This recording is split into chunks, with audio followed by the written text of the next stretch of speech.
to say only a few words when there is so much to say about Sadhguru Rishidev. Sadhguru Rishidev, Sri Narendra Ji, the founder mentor of Shaktiveda Wellness Mission, has created a revolution in the field of theology. Rishidev Ji has been fervently working for the upliftment of the downtrodden. He says, quote, "We are spiritual beings with human experiences," unquote. To materialize his objective of global transformation through individual reformation, he has been conducting a number of programs catering to all the strata of the society. He has initiated thousands of people to Rishidevism, philosophy of life, across the globe. This philosophy is pragmatic divine knowledge imparted through Atma Yoga and Jivatma Yoga sessions. These sessions are initiated to the true seekers, irrespective of religion, caste, creed, nationality and gender. The regular and sincere practice of these pragmatic sadhanas has transformed the quality of life of thousands of people by enhancing their level of consciousness. Though a mechanical engineer by education, Rishidev Ji has dedicated his life to the welfare of mankind and by his sadhana has been blessed with higher spiritual powers. In spite of this, he is very simple and always wanting to enhance the quality of the life of all people. Rishidev Sri Narendra Ji has made theology a perfect science. He has been conducting spiritual research for over 30 years. Rishidev Ji's philosophy is energy rules the world. And everything in this universe is controlled and maintained by energy. So if you are not in perfect health, it is because of the abnormalities in the energy around you and in your body. Anatomy of energy body is a unique knowledge bestowed upon mankind by Rishidev Ji, the study of which is necessary to find solution for sufferings of mankind. One of the paths of solution is conducting yaga and homa. The Shaktiveda Vaishanya Mahayaga is one of them. The word Vaishanya is derived from the Sanskrit word Visha, meaning medicine. In Shaktiveda Vaishanya Mahayaga, Mukhya Yagna Acharya Sri Sadhguru Rishidev Narendra Ji offers medicinal herbs to Agni Deva. Vaishya Mahayagams help in trapping the cosmic energy that provides immense benefits to all living beings, including plant and animal kingdom. The entire universe is cleansed. How does this happen? When the supreme reality, Rishidev as Mukhya Yagna Acharya, is performing the yaga, Rishidevian dimension is created in the whole of Sarveshwara Dhamma. In this powerful dimension, cleansing will be very deep and it is a great opportunity for people to get rid of their doshas and karmas. Shaktiveda Vaishanya Yaga is performed continuously for 81 hours. Basswood, special herbs, and specific plant-based oils are used to perform yaga as per divine guidance. Every hour, specific sankalpam is made by Rishidev for the welfare of mankind. Since 2012, His Holiness Sadhguru Rishidev Sri Narendra Ji has performed 30 Shaktiveda Vaishanya Mahayaga. These include Gayatri Mahayaga, Sri Rudra Mahayaga, Sarveshwara Mahayaga, Sattva Yaga, and the 53 Vaishanya Homas. They are performed at Sarveshwara Dhamma, the cosmic powerhouse located at Homandanahalli in Chitani, Bengaluru. The basic principles of Rishidev meditation, and fire rituals. These are the things which Swati has been teaching the people here, the mantra meditation, the parivartam kriya, the agnihotra, and the mudras, and enhancing the chakras. So through Guruji's guidance, Swati has been able to impart this to many people in Gu, and we are so blessed to have Swati doing this for us. Rishidevism has a mega vision to create and establish a perfect world of peace, wellness, happiness, peaceful coexistence, harmony and goodness in mankind.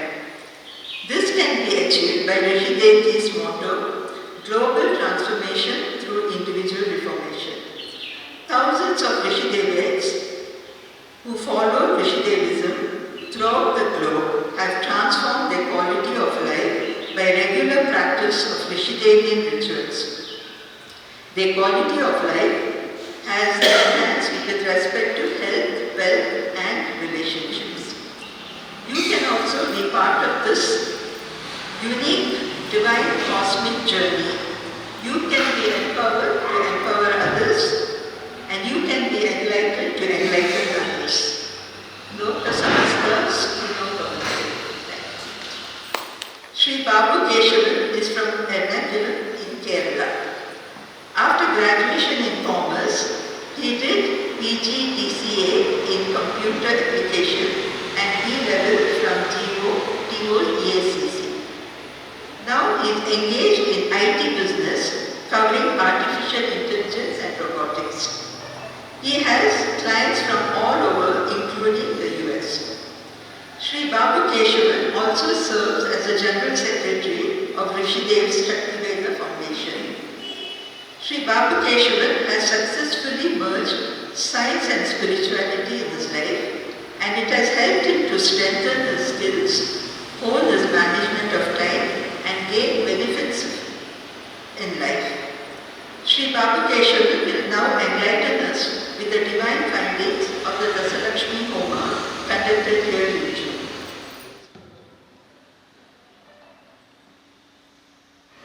In 20th June 2023, we conducted an empirical research on Kodagu district in the presence of Pujiniya Shri Deji at this venue, Siddhabra.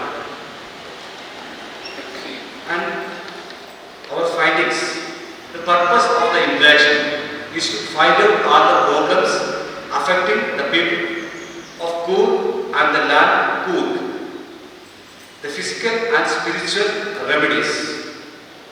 What are the problems facing by the land Coorg and the Coorg people, and what are the spiritual remedies we can offer to overcome the issues.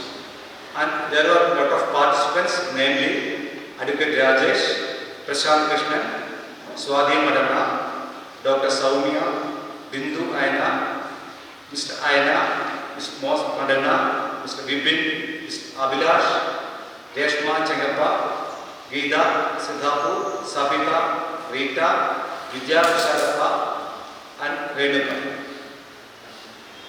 These are the participants participate in the divine interaction, and they ask a lot of questions regarding food. And the first question was, how many problems are faced by Hindu population of Kodagu? All of us have many problems, but in our divine interaction, we got there are 4 more major problems for Hindu population of Kodagu. And the next question was, what are they?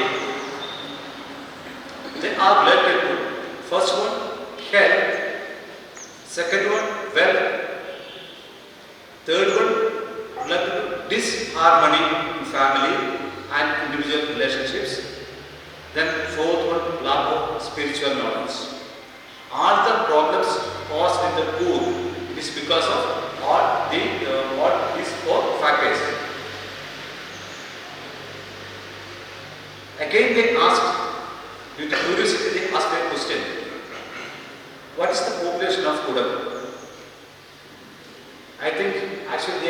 testing the godly energies, whether they give a correct answer or not. We got the answer. The population of Kodagu is 5 lakhs.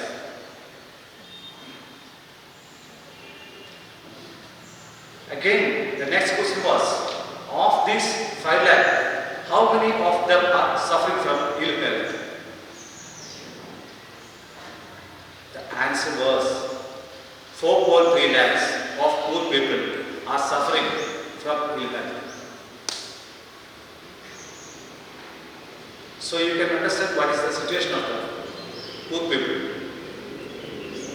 The next question is this suffering of physical health or mental health? Whether all are facing physical issues or mental issues? And the answer was 4.3 lakh mentioned in physical health. Mental health, that means unhappiness. Mental ill health means, mental means unhappiness only, not that treatment side, don't think of it.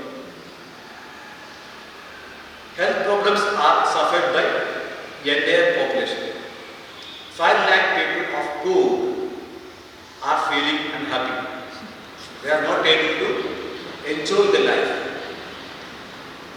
When you see others, they have money, all physical infrastructures are there, even though they are not able to attain happiness. They are not feeling happy. If you are feeling happy, then only we can say, I am living. In that sense, none of the poor people are living. Another question was raised.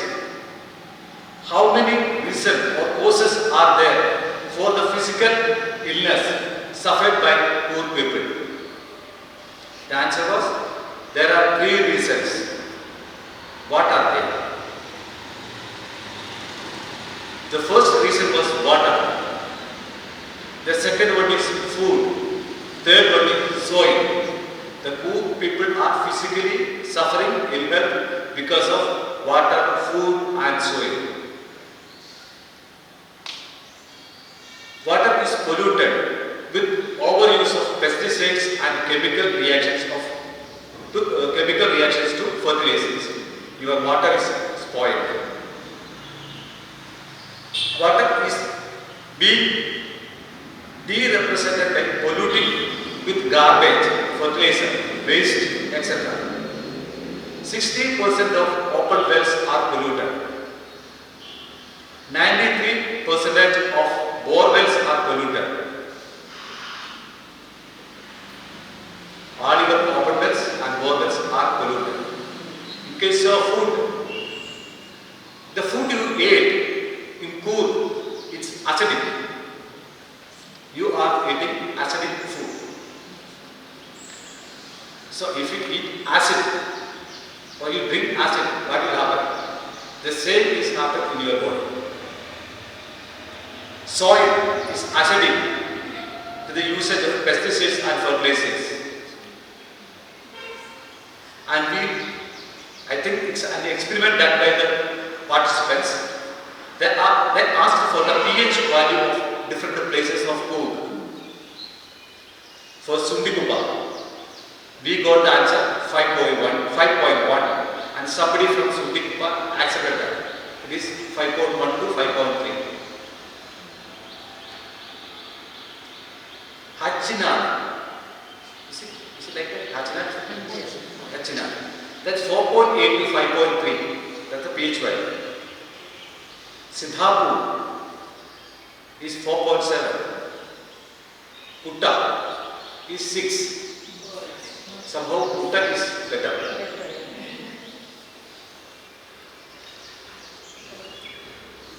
The mental health status. 74% are under stress. 10% emotional.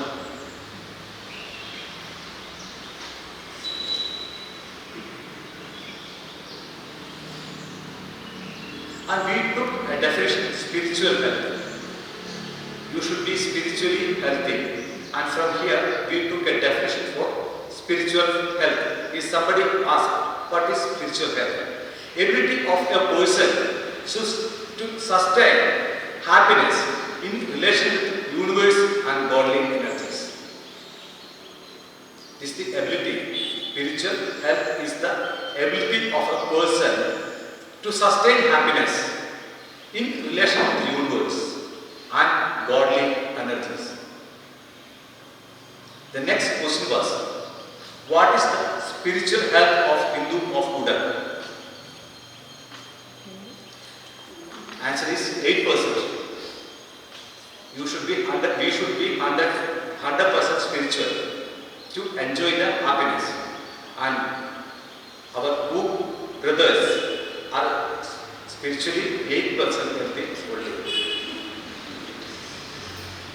And we took a table and what is the spiritual health of participants, those who participated here. From good participants we diagnosed. First we took Bose Madana, is 4%. Then Freddy Aina is 4%. Bindu Aina is 35%. Then Priya Ashok, that is 1%. Swadi Madana was 64%. These are the spiritual values of participants from food. Then emotional. Most of the poor people are unstable emotionally. Emotional health. They are weak in emotional health. And what is emotional health? The efficiency of a person to control unhealthy, sterile, harmful emotions. It is the efficiency of a person to control unhealthy, sterile, and harmful emotions. So we took a table for the emotional health. Of this, most was Madana 38%, Inna Ayyappa 13%, Freddy Aina 32%, Bindu Aina 19%, Anisha Ganapati 9%, Priya Ashok 11%, Swadi Madana 51%. These are health. Wealth-wise again we check. Why wealth come here? In the beginning we told there are four major problems faced by Hindu people of good. They are health, wealth, disharmony and lack of spiritual knowledge.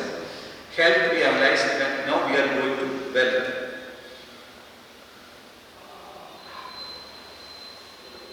The question was, how many factors affecting the wealth decline in Hindu of Kodagu? There are two major reasons. One is spiritual and another is physical.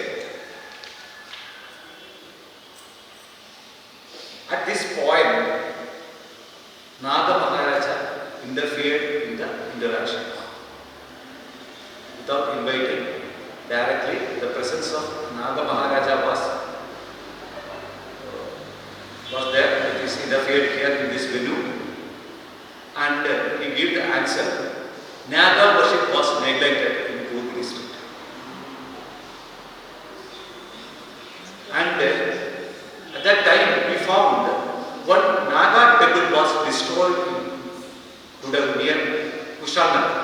Few of the participants may remember. And yesterday, something I heard from Guruji.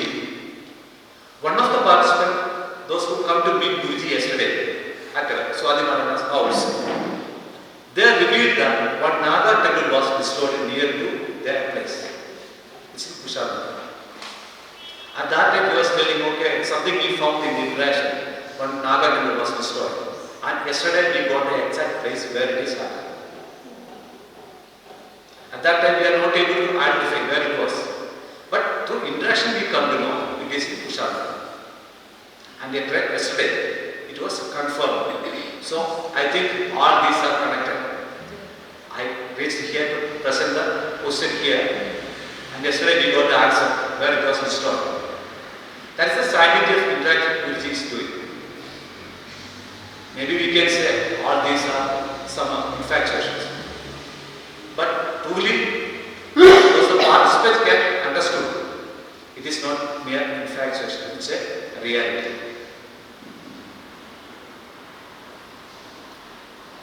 Physical problem, this is the spiritual problem. Naga worship is neglected in Kodagu district.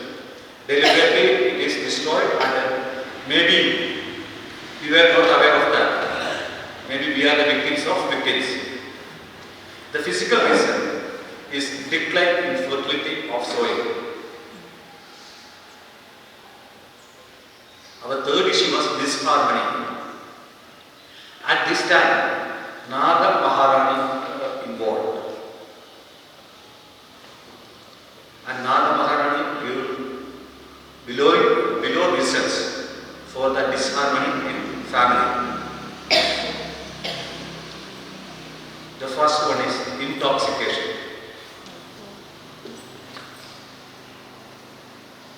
Second one is ego. Third one is frustration. Then fourth issue was lack of spiritual knowledge. And the question was, what are the causes for the lack of spiritual knowledge? There are two reasons. One is lack of interest. None of the people are interested in spirituality. They are not interested to know the spiritual knowledge. This is not a blame. We are analyzing the reasons. Don't feel we come here and blaming you people. No, it's true, it's true. These are the answers we got that we are explaining. The next reason is lack of harmony. Because one of you are interested in spiritual knowledge or praying in the evening, at your home, none of your family members will join with you. Because there is strong inharmony in good families. All these are spiritual reasons. If you are able to overcome the spiritual reasons, you can regain your family harmony. And some solutions are given by Naga Maharani. There are 4 levels of solutions. The first one is individual level. In individual level, you should be punctual. The habit, punctuality should be developed. Next, truthfulness. Be truthful. Third, surrender to nature. Surrender to nature. Again, one question raised. How to surrender? What do you mean by surrender to nature? The answer is, live according to the rhythm of nature. Now we are living according to our rhythm, according to our whims and wishes. Instead of it, the ancient poor people are living according to the rhythm of nature. Now, we overcome that rhythm, so we are facing problems. Individual level, punctuality, truthfulness and surrender to nature. The solution, the next level of solution, it's in family level. Healthy communication. There should be healthy communication between the family members. That means now there is no such a healthy communication. All are living according to their whims and wishes. The third one is society level. That's spreading awareness among people. Fourth level, it's a spiritual solution we got. That was, here we did Dashalaxmi Bhaishachya Homa, which lasts for around 9 hours. A one-day program with 9 feet into 6 feet width of instead of the one Bhaishyache Mahayaga, which lasts for 108 hours, consisting of 5 days. Such 7 Mahayagams within gap of 6 months can solve the entire issues faced by the nature. This was the research we got prior to that home.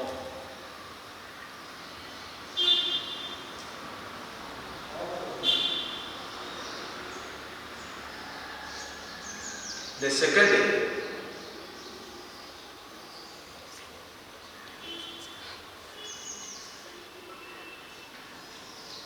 and our findings can be concluded.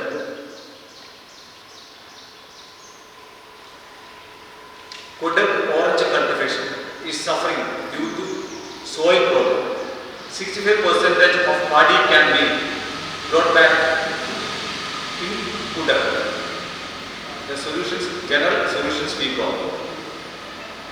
The Mahayagas can help a lot in the revival of paddy. Kodagu should do honey farm. That time Dr. Kusharapa was there. He only asked for such questions. So we got honey cultivation to be improved.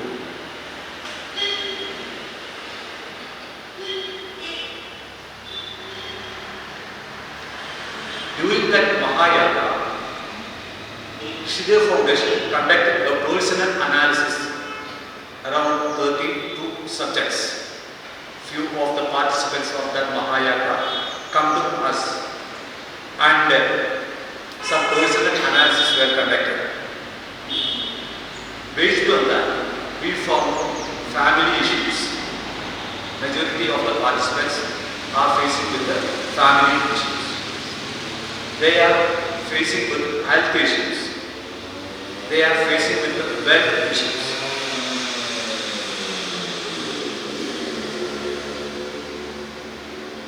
So what are our initial findings? That was again remanifested in the personal analysis.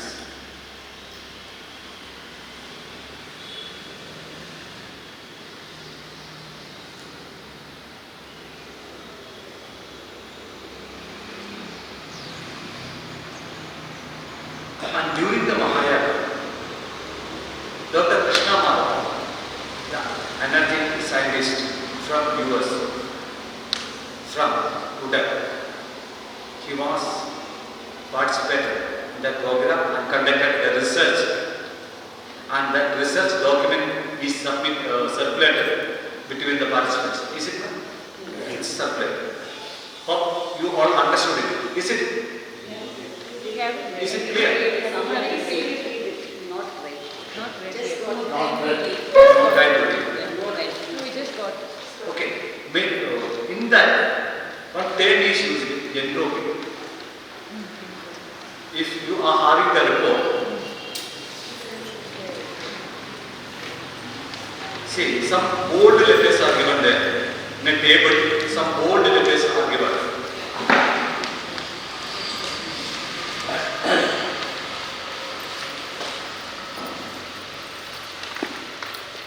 Maximum reading of the event as Sri Guru Shidevji is invoking the divine energy and empowering all the participants. Something is written in bold. And below that the value is given, area and entropy. One term entropy is there. What is that? Entropy. Anybody of you Googled? No, don't have time. No. We just got the. Now you got that. Okay, in chemistry, people are here. This entropy is a chemistry technique. And what is the role of this chemistry in spirituality? Or Mahayana? What are different subjects?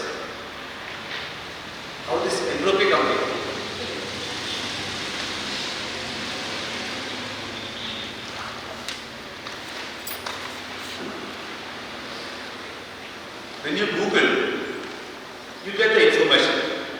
Entropy, when you search for entropy, the measure of a system, internal energy per unit temperature, that is unavailable for doing useful work. Because work is obtained from ordered molecular motion. The amount of entropy is also a measure of molecular disorder or randomness of a system. Entropy is functioning in molecular level. It is the disorder in molecular level. It is the net disturbance in the molecular level. As we are disturbed, moleculars also can be disturbed or they are in disorder. This disorder is corrected when the bold letter, you see the table, all the values are in minus. Just go to the table, you come to know area, that is the filtered area. The area of entropy for a particular area. The first entropy, that is 0 to minus 6.5. The table first value is 0 to minus 6.5. Second, it is minus 3 to minus 6. Constantly lowered entropy than the previous comparison. Before that, the rain was pouring heavily.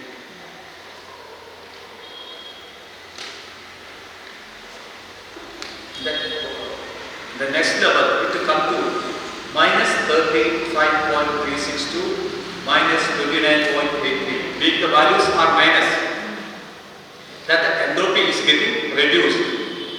Entropy is reducing means, what is the meaning? Order is coming this way. You are more stable. You are more and more stable. Harmony is there. You are feeling comfort. You are in comfort. So, while doing that Mahayana, the participants and the entire environment or the area is feeling happiness. So the spirituality that can influence the environment, that can influence you, it can influence the environment in molecular level, and that can be identified or proved by scientific methods. In fact, this is not a belief system. This is a proven system. While explaining about Guruji, Ma'am told pragmatic spirituality.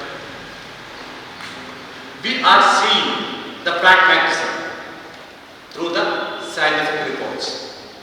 These values are read by Sputnik biology.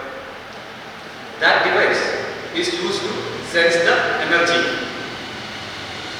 It can analyze each and every changes in energy level.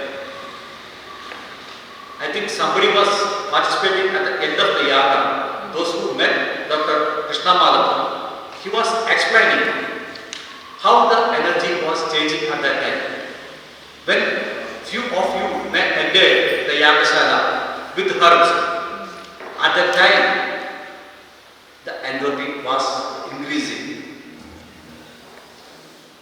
After the circumambulance, when you are uploading the herb, the entropy gets reduced. So whatever the contamination with you at the time of entering the Yaga was corrected with the energy of the Yaga.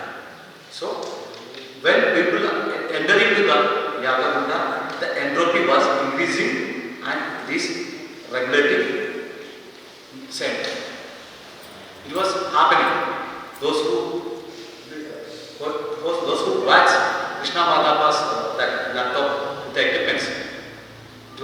clearly evident.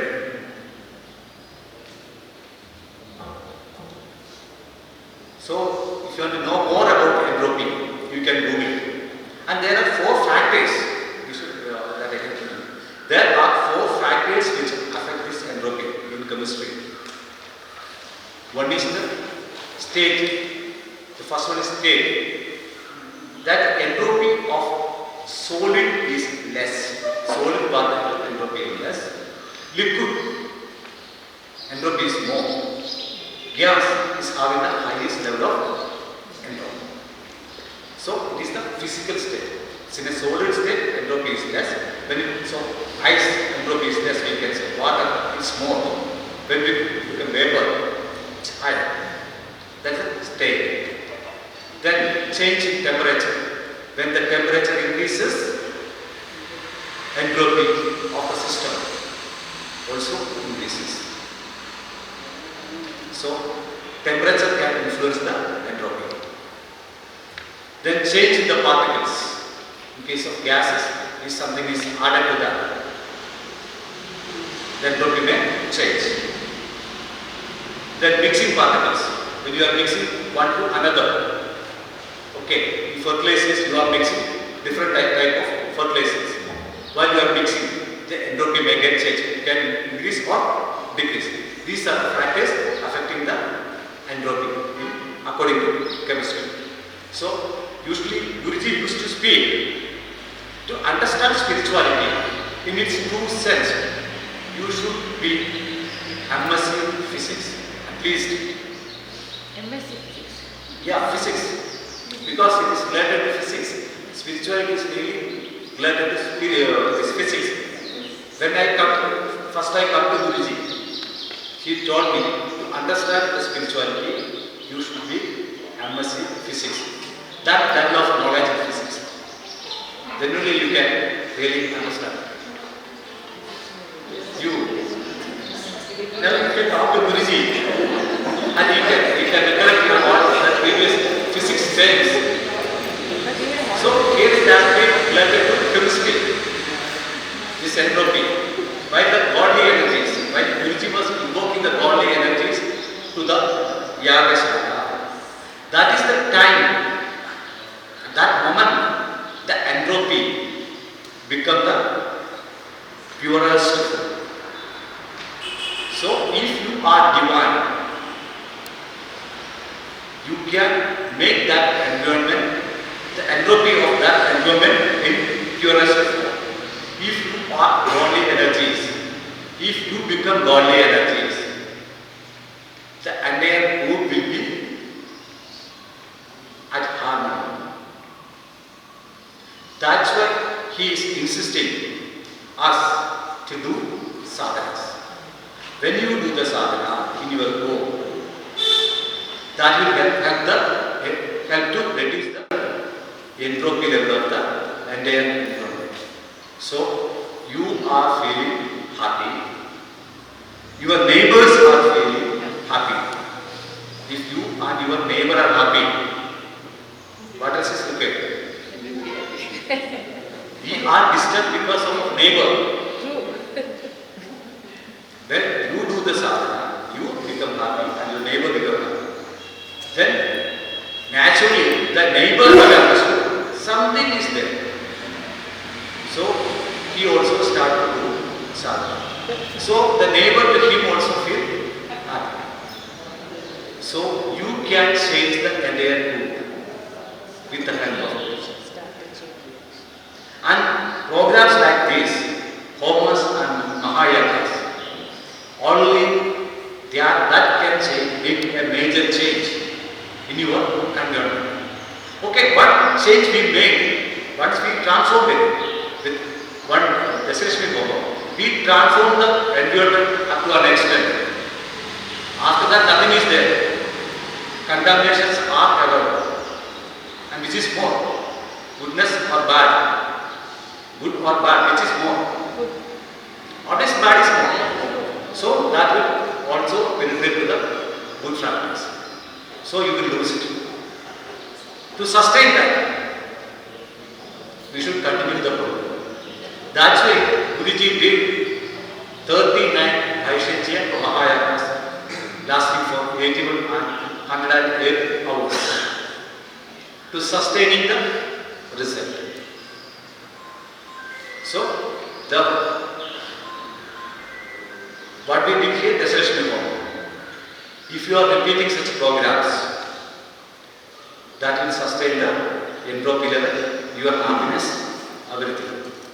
And some other findings are there, which are personal.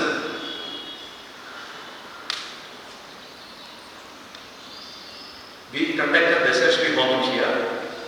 After that, we analyzed what is the spiritual benefits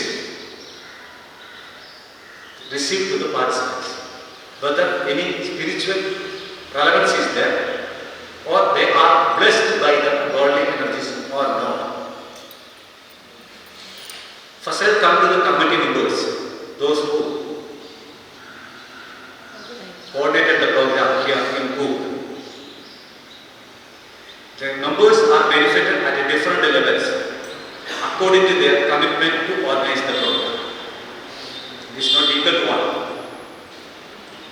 They are benefited. Health-wise, 13% they are benefited. You see, we did for one day program. It's a small fire. According to Guruji, it is not a fire at all. Because he is dealing with such a huge fire. I didn't know how many of you are participating in a Mahayaga. When compared to the, okay, how it is? What is the fire? It's really vast and big. It's like almost 27 feet by 18 feet. So here what we did, 9 to 6, which is a small thing. With such a program, such a small program, don't feel that we are degrading the program we conducted. In its energy level, or what is the level of energy it can produce, the capacity to produce the energy. In that level, he made a health benefit of 13%. Well, it is 50%. Remember, what are the problems of poor people? Health, wealth, it is there. And this form directly influences on your programs. Health-wise, 13%. Wealth-wise, 15%. And we, the poor brothers having a low level of interpersonal benefit, interpersonal relationship. So in that level, 6% it is improved. The committee members, 6% of their interpersonal relation is improved. In family level, 8% it is improved. The committee members, family harmony is improved up to 8%. The intrapersonal within the person. Intrapersonal means it's within us. That means how we are harmonized. Within us, what is the harmony? Harmony within us. What does it mean? How can we make a harmony within us? Peace and happiness. Peace. And happiness. No. See, How? what we think, what we say, what we do, our thought pattern, our words, our actions, they were synchronized. It should be synchronized. What you do, that what you can do, the same say, the same thing, or thought, words, actions. Thought leads to words, words leads to action, action leads to your destiny. Earlier we are not like that. We are doing something, we are thinking something, saying something, doing something. Just like this. Now there is a synchronization within you, the members. That is up to 4%. Okay, how to sustain it? You got it. Within a short span of time, you will spoil it. So to sustain that, we should do sadhana. Through the sadhana we can sustain it. Because while we do the sadhana, the entropy is again getting changed, and that also influencing you, and it may increase or it sustains your these qualities. Then the person who offered the seva, the participants, those who come to our Yagashala and they do some sadhana, they offered something, those took offering. Some of them didn't do any offerings, just come, see and go. All are benefited. The Soga offered and participant members got a benefit up to 12%. It is more than or something 1% less than. The committee members got 13 and 15% in a higher level, and the participants got 12%. So all are equally benefited. Why? This is not because of Guruji's interference. The entropy or the energy, godly energies, they are the reason.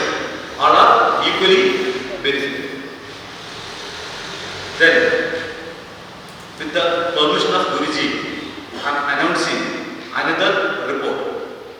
He is a person who took the initiative for this program, Mrs. Swati Madam.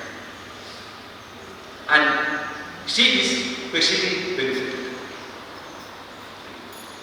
Earlier, we were unless she was doing sadhana for a long time, and with the directions of Guruji, Foundation was doing continuous analysis on the sadhans. What is the spiritual improvement they are getting? What are the areas to be covered? I didn't heard any other spiritual organization is doing such an analysis on the sadhans to analyze the improvement. And she was developed to a great extent earlier. At that time, her spiritual position, we can say spiritual position. Guruji is giving something like spiritual position. That is, you are something in a small level, very small level. You are nothing. You are in a seed level. It's a stage. Then go on to up to a small extent. Another stage. So there are different stages. These are called spiritual positions.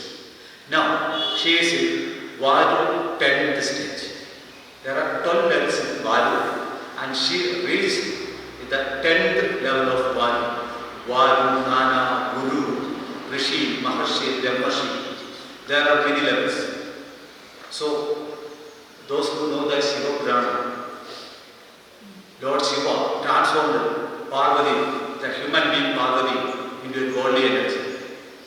The same way he is doing for us. The same system is applied on us. So, by doing sadhana, you are traveling through the different levels of these spiritual positions. So, now she was able to reach. Earlier she was 0, below 1. You can verify your reports, you are below 1. By organizing the program or by taking such an initiative, she come to a level of value 10. There are 12 stages of value, and she come to 10th level of value. Again, by doing sadhana, she can overcome the another 2 levels, and she can be Nana, the stage of Nana. Next journey starts. And earlier she saw some spiritual powers. That was 6 lakhs. By coordinating the program, it is transferred to 40 lakhs. Then spiritual dimension. Earlier Guruji told at that time she was merged with Sadguru. There are 3 levels in a spiritual journey. There are 3 levels in Sadguru. Merging. Merging means our soul is left from us and residing with some body energies. We say it as moksha. Earlier she was in that stage, that was Sadguru 306 level. We need a name for that. So we marked it as Sadguru level 306. There are 3 dimensions in Sadguru's level. I think Guruji was explained all these things earlier. There are three dimensions in Sadguru 11. One is Sadguru 306, another one is Sadguru 513, another is Sadguru 706. The Swadhi Madana was lifted to Sadguru 513 from 306 by organizing the program. And she is also blessed with what? Siddhi. That not be analyzed what is the Siddhi. For that we require the consent from Guruji. So we will identify what is the Siddhi. So these are the things happen in the journey, pre and post journey of this Dashalakshmi Mahayana. There are spiritual aspects, physical aspect, then individuals are benefited, nature is benefited, society is benefited. So it shows the sanctity or what is the necessity to do such programs and how it transforms the globe. As the introduction man told, global transformation through individual reformation is the objective of Buddhism. So if you are transformed, the entire Coorg is transformed. If the Coorg is transformed, what will happen next? Till the Karnataka, the state, so the nation will be blessed. So he is attaining his objective, global transformation through individual reformation by doing such Vaishajya Mahayanas, homas and spiritual empowerment programs. Thank you. Om Satguru. This was news to me as well. And if someone as ordinary as me can be blessed so much by Guruji, then it is just matter of days since we see the majority of Koorg in the same level and we are getting better and better. So now, before I request Puthili Muttana to introduce our next speaker, Dr. Kushalappa, I just take you down to what we can expect through the morning. After Dr. Kushalappa's talk, we will have some experience sharing. Some of the couple of people who could not be present today have sent their experiences to be shared with all of you, which I will be doing. And just to give you an idea how they have gained this, I think it was just surrendering to Guruji, having 100% faith in him. It has made them overcome some serious problems in their lives. So they felt when they saw my note and the groups they have sent that they too should share it with all of us. So I will be doing that directly after Dr. Kushalappa's talk. So may I Puthili Muttana to introduce our next esteemed guest. It gives me great pleasure to introduce to you Dr. C.G. Kushalappa, popularly known as Kiran here. Born in Kodagu, Dr. Kushalappa had his education in Mysore and Bangalore. He excelled in his studies right up to his highest level of PhD in horticulture. He always earned a first class throughout his journey, even a gold medal in his MSc AG. Even in his professional life, professional career in teaching, starting as an instructor, he rose up to be the ranks of professor and retired as Dean of the Forest College in Panampet, one of the 5 best colleges in India. He also earned the highest administrative grade, the grade of 22, which is the best in the state so far.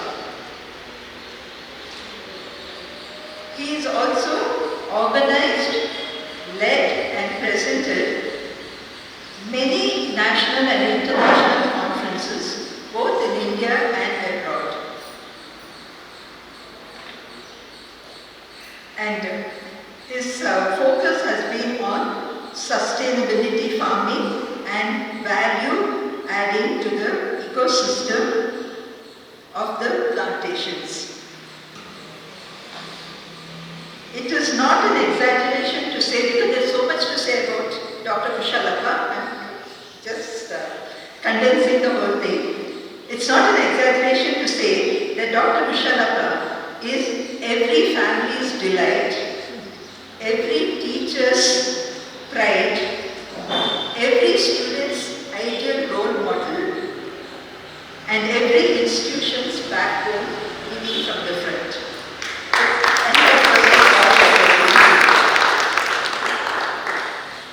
Even now that he has retired, he still has wanted to implement all his ideas and expertise in promoting the farmers in Kodagu and better the lives of the Kodagu planters.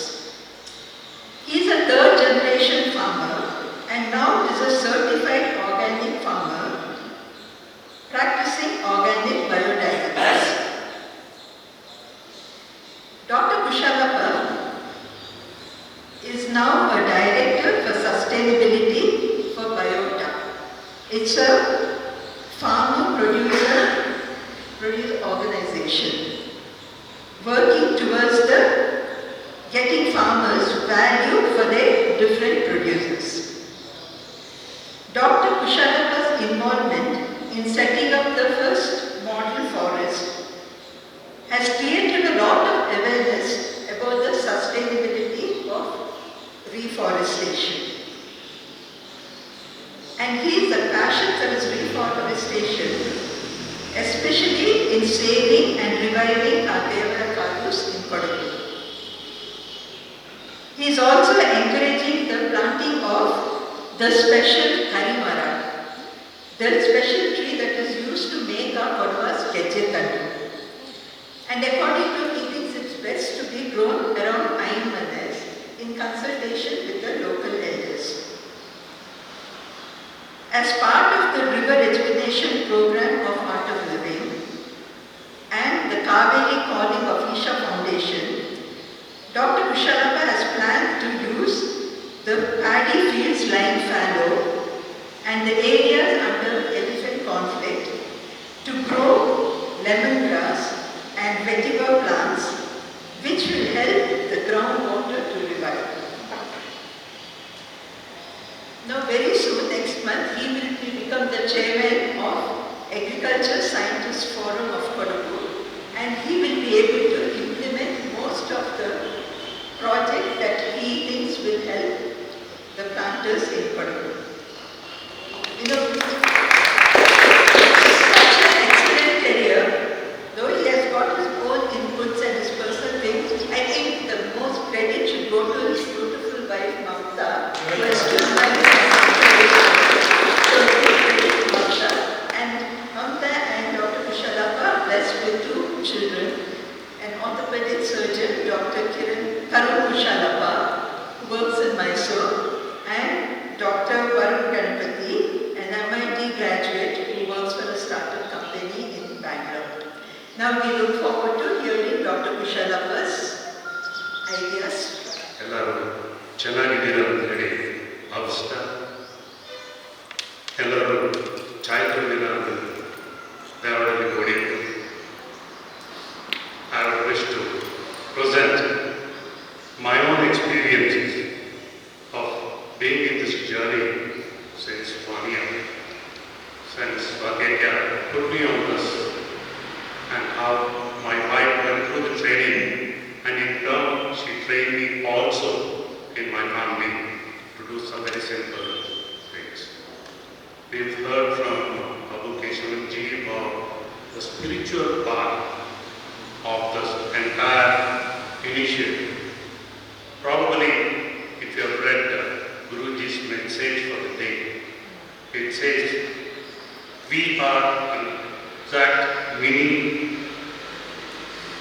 version of the universe. And when we know ourselves, we know the entire universe. It's today's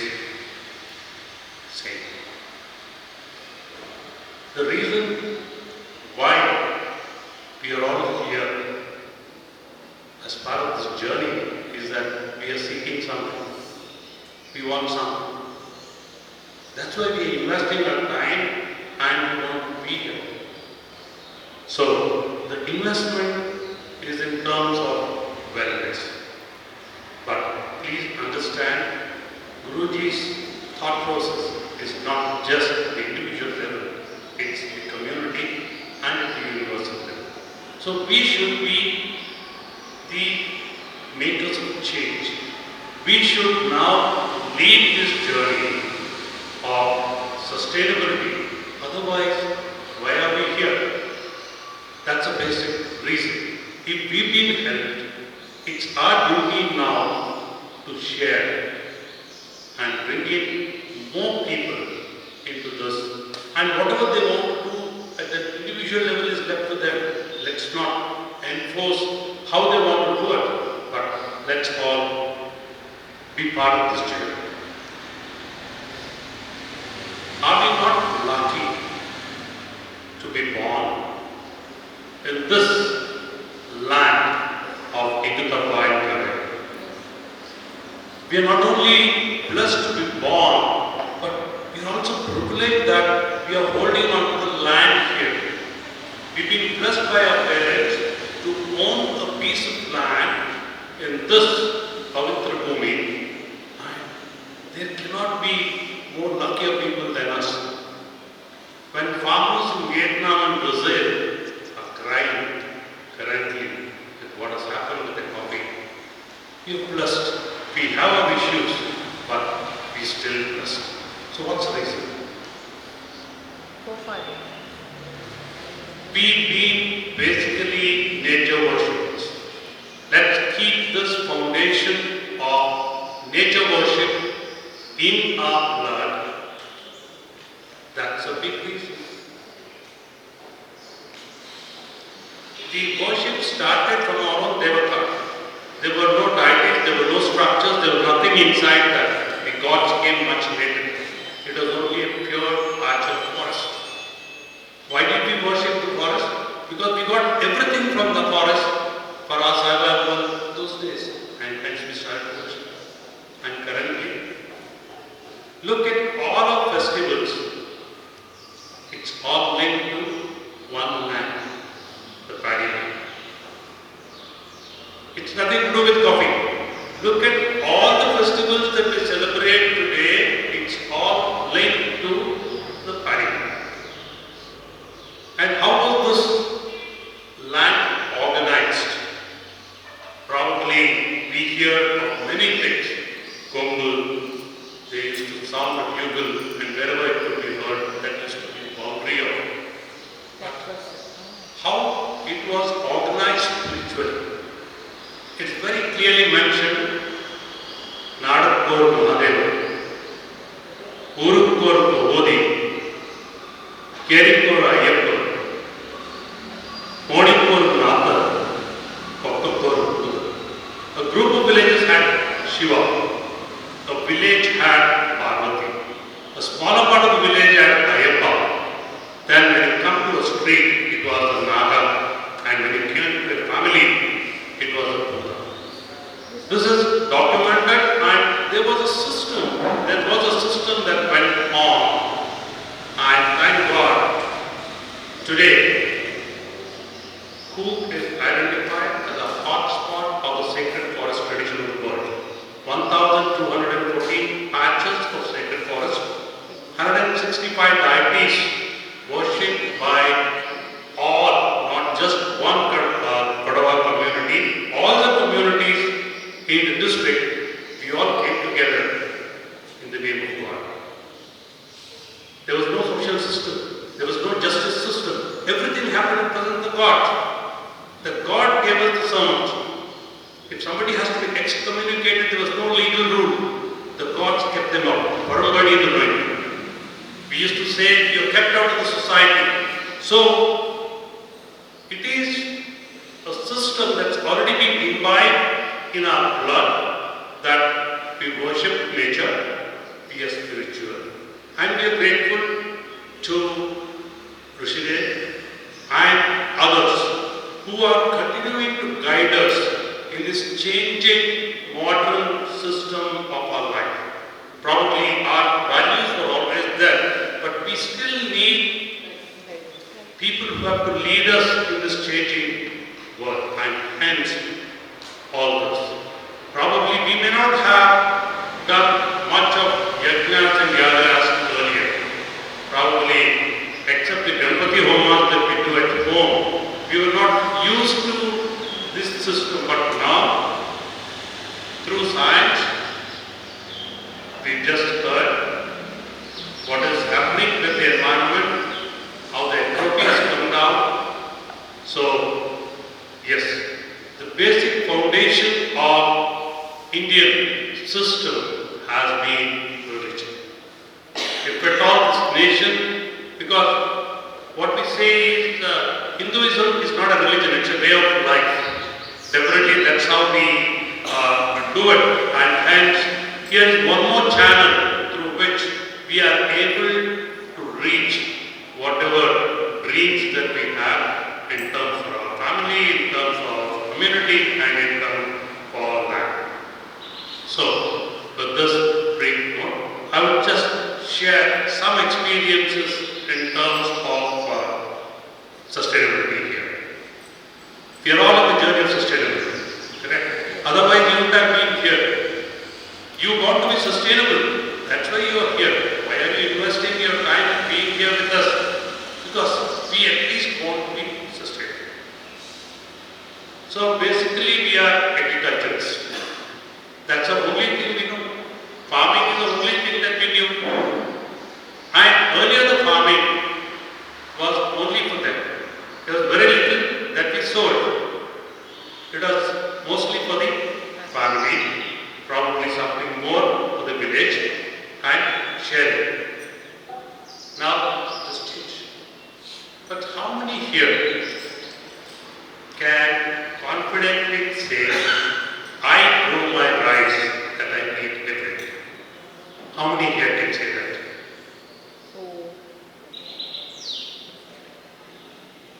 So probably this is where we could start first.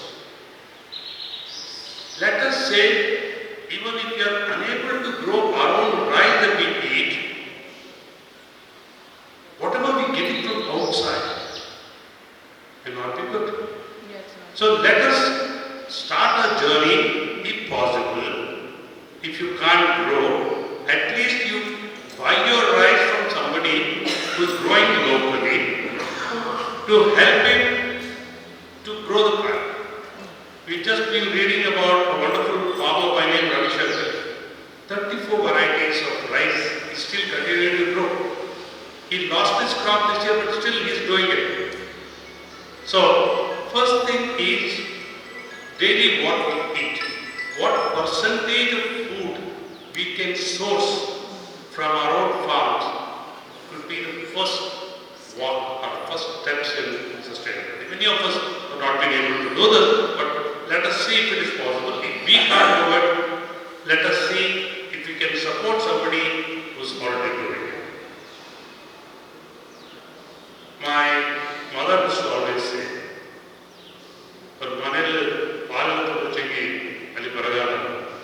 milk. And how many of us have animals at home? I'm happy. More people have animals at home. See, it's worship as Lakshmi. You can do wonders with Gomutra. You can do wonders with products from cow. So if you can't have your own cows at home, please buy the milk from somebody whom you know, if it's possible. How many here of us have permanent labor on the farm? Quite a few. So is it possible that we give one cow, one animal to this person and ask him whether he will be keen to do it? See, definitely many of us feel this may not be possible, but still there is a way out try some of these. See, sustainability is not something out of the air. Sustainability is something that we try to use, because I have stopped talking reduce, recycle, reuse. I say refuse. So the first, there are no 3 R's, there are the 4th one which is important, the refuse. So like that, our journey of sustainability has to start with small steps, and probably these are some of my own personal experiences, especially in the land of Kodagu. Because he's the one who gives us food. That's why we worship. So the big challenge now is, I don't know how many here are placed to have the children back home. 1, 2, 3, 4. Wonderful, I didn't expect this number. See, if the second generation farmers are coming back, then there is hope. Because we are losing the second generation of agricultural labor. Mind you, our farm workers' children, they don't want to come back to the farm. They've all gone. So now, if we lose the landowner as well as the land, then it's going to become. So is it possible that I've been saying this more and more often? We can never insist our children to come back and settle down in food.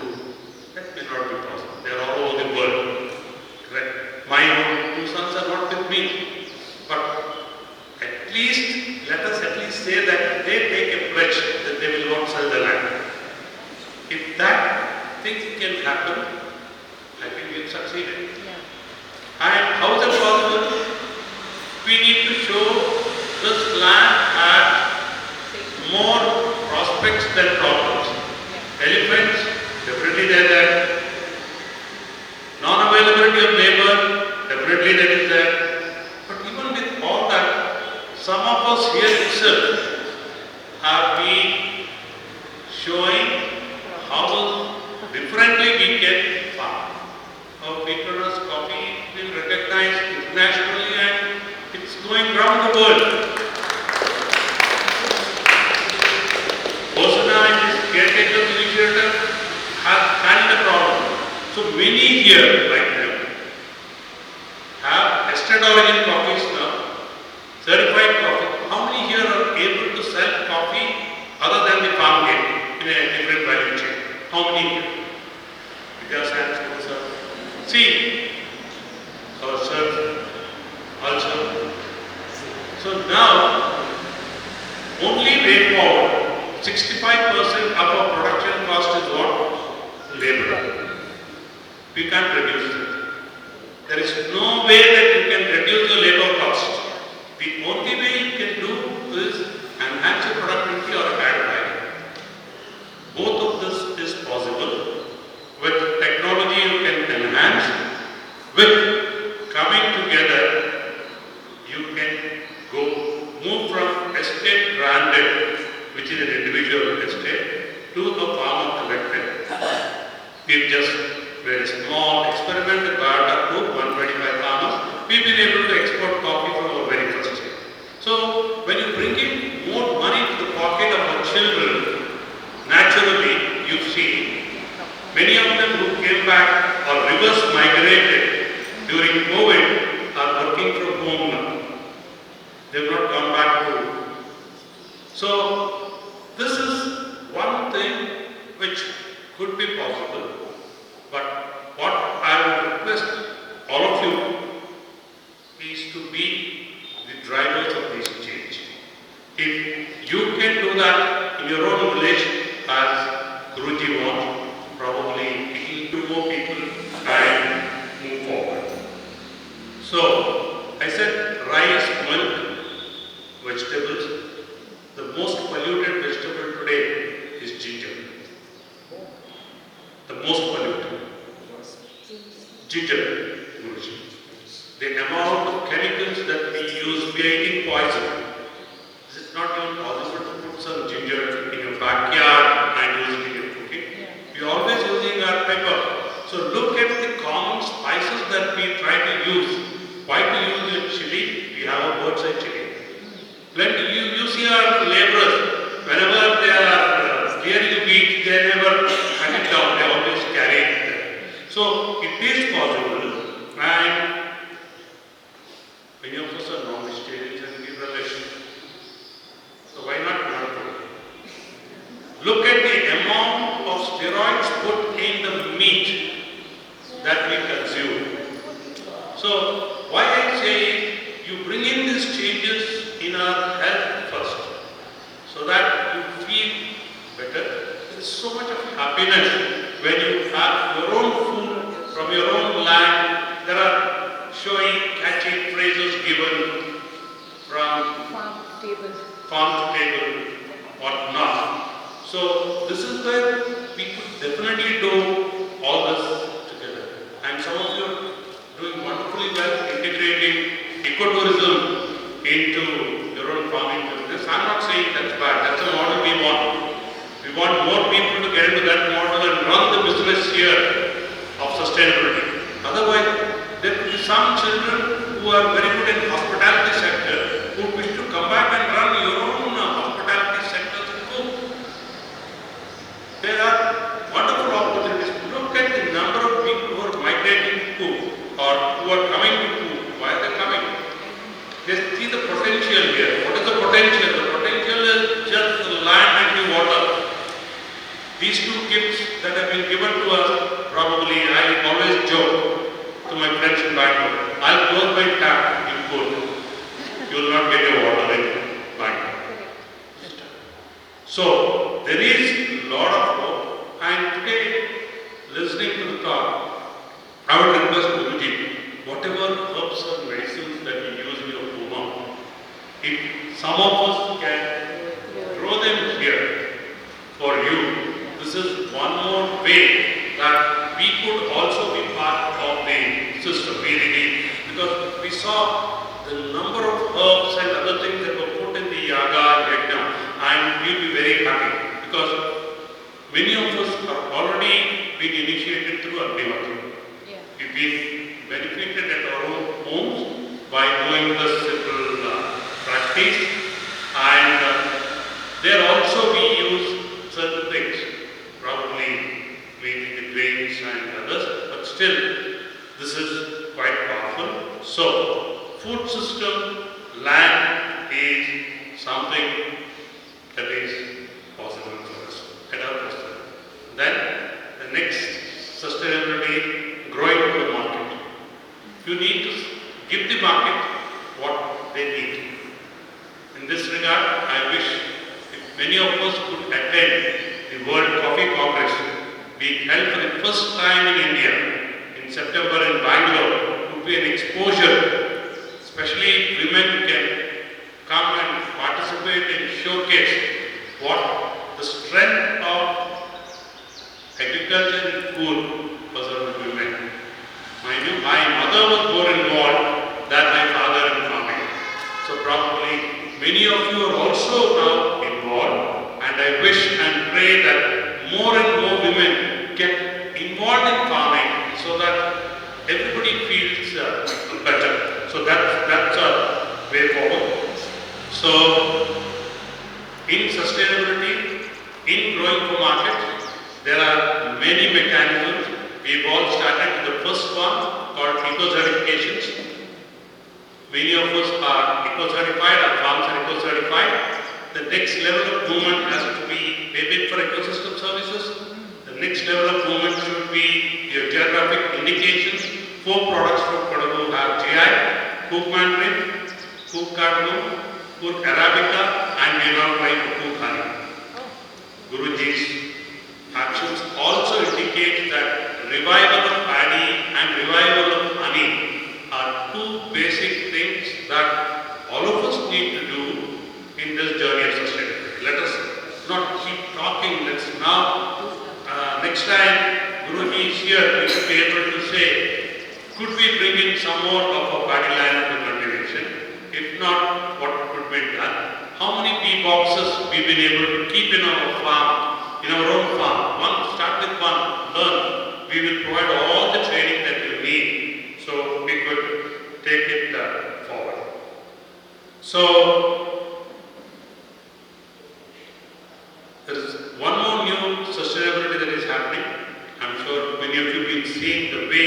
silver oak is being sold today, you don't find huge logs being sold.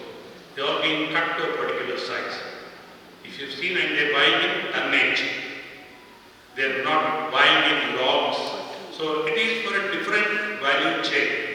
It's for a different products. So do we have something like certification for timber? There is. It's called FSC, Forest Certification. And who's buying the forest certified timbers? IKEA, India. IKEA has set up a huge facility in India and they are asking for sustainable certified timbers, which is called FSC certified. We are now trying to work with them, trying to see what is that they need. Will they be able to use our farm-grown silver oak in their production, and we will be able to give them certified. Why certified? Tata's market, all their products are certified.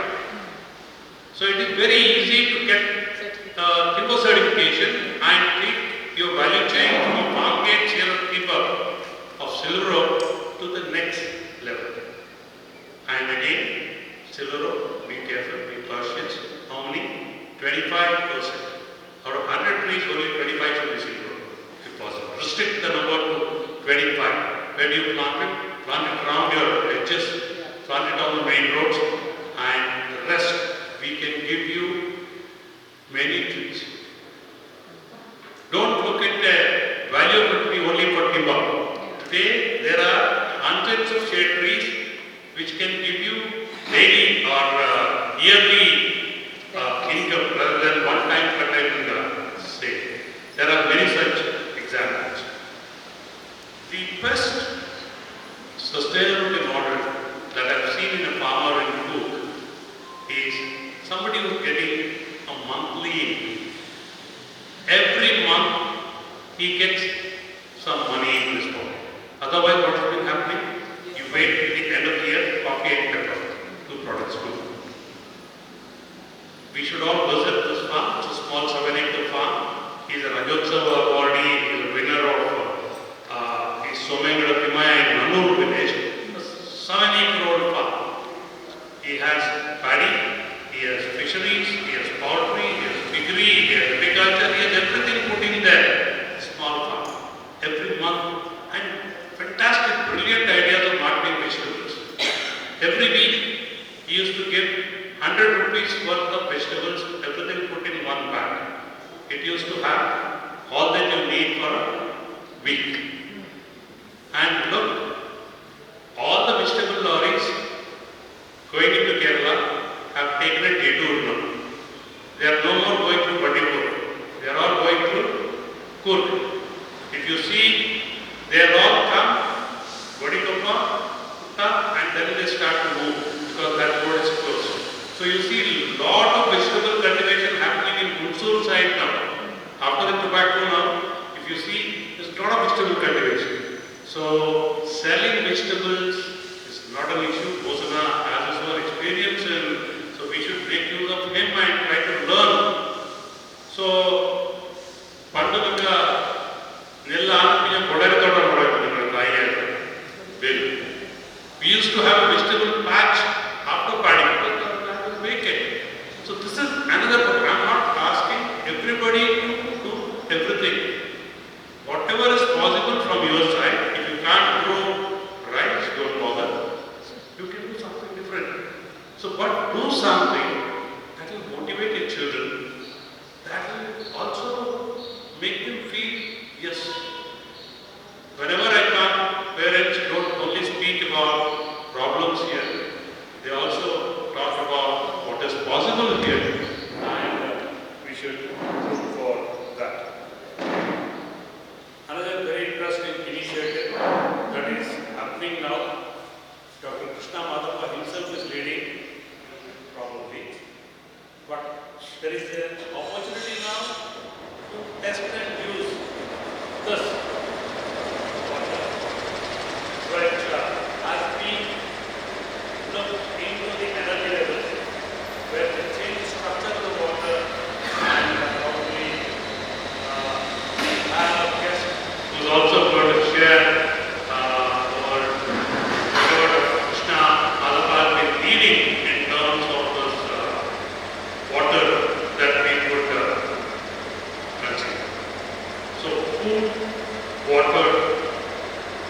agribusiness is all the way forward for sustainability. Nobody can speak or practice sustainability better than us. We are blessed.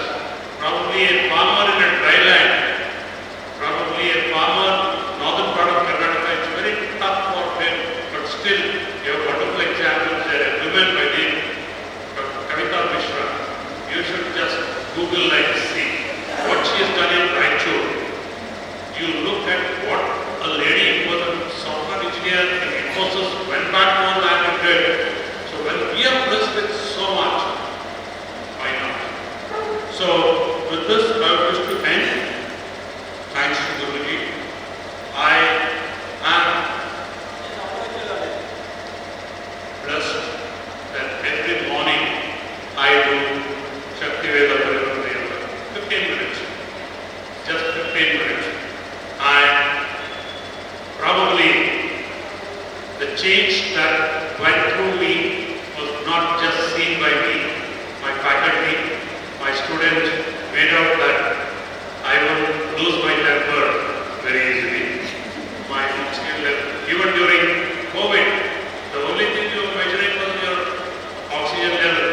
So this is minus COVID every day, 10-15 minutes early morning. This is really there. And whenever time permitting, we are given, now that I am relocating to my own organic garden farm, have all the opportunities to grow it more. I'm blessed that I said that I'm a third generation coffee farmer. My elders have blessed me and I continue to grow all my 10 acres of paddy. I still hold on to 10 cattle heads on the farm.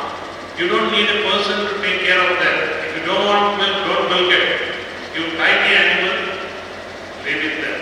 It will be there. But the dung, the cow's urine, all of this will work magic.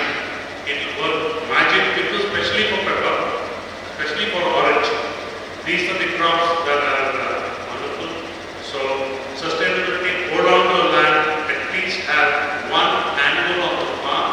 If you can't even have one, please support somebody who's got animals on the farm. And with this,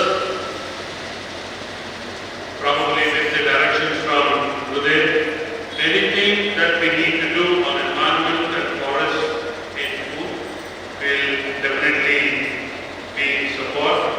And since the linkage is to science and spirituality, I'm a big devotee of Swami Vivekananda. I've been schooled in that Ramakrishna Mission institution and I've always read Swami Vivekananda, who always spoke about science and religion. That's the only reason why Jamshedji Tata invited him to be the first director of the Indian Institute of Science in Bangalore. Swami Vivekananda was offered the first position of the director of IISc, basically because both of them traveled on the same ship going to US. And Swamiji asked Tata, why are you going? Saying, you want to get the technology. And Swamiji said, can't you prepare technologists in your own country who could develop this technology here? That's how the Indian Institute of Science came up. Maharaja of Mysore gave the land and Swamiji was offered. So similarly I see in Gurudev now that he's linking being mechanical engineers, trying to link science with spirituality, because our minds currently are very questioning. We want to question every action that we do. A lot of answers are given. So I wish to thank the entire movement for giving me this opportunity, not just to speak here, this is accidental, but for going through the journey of pranayama, yoga, and helping myself and trying to help everyone. Thank you. And I'm sure we will be rethinking on so many aspects. When I first started Parivartana, so those who have been very, very regular in their practices have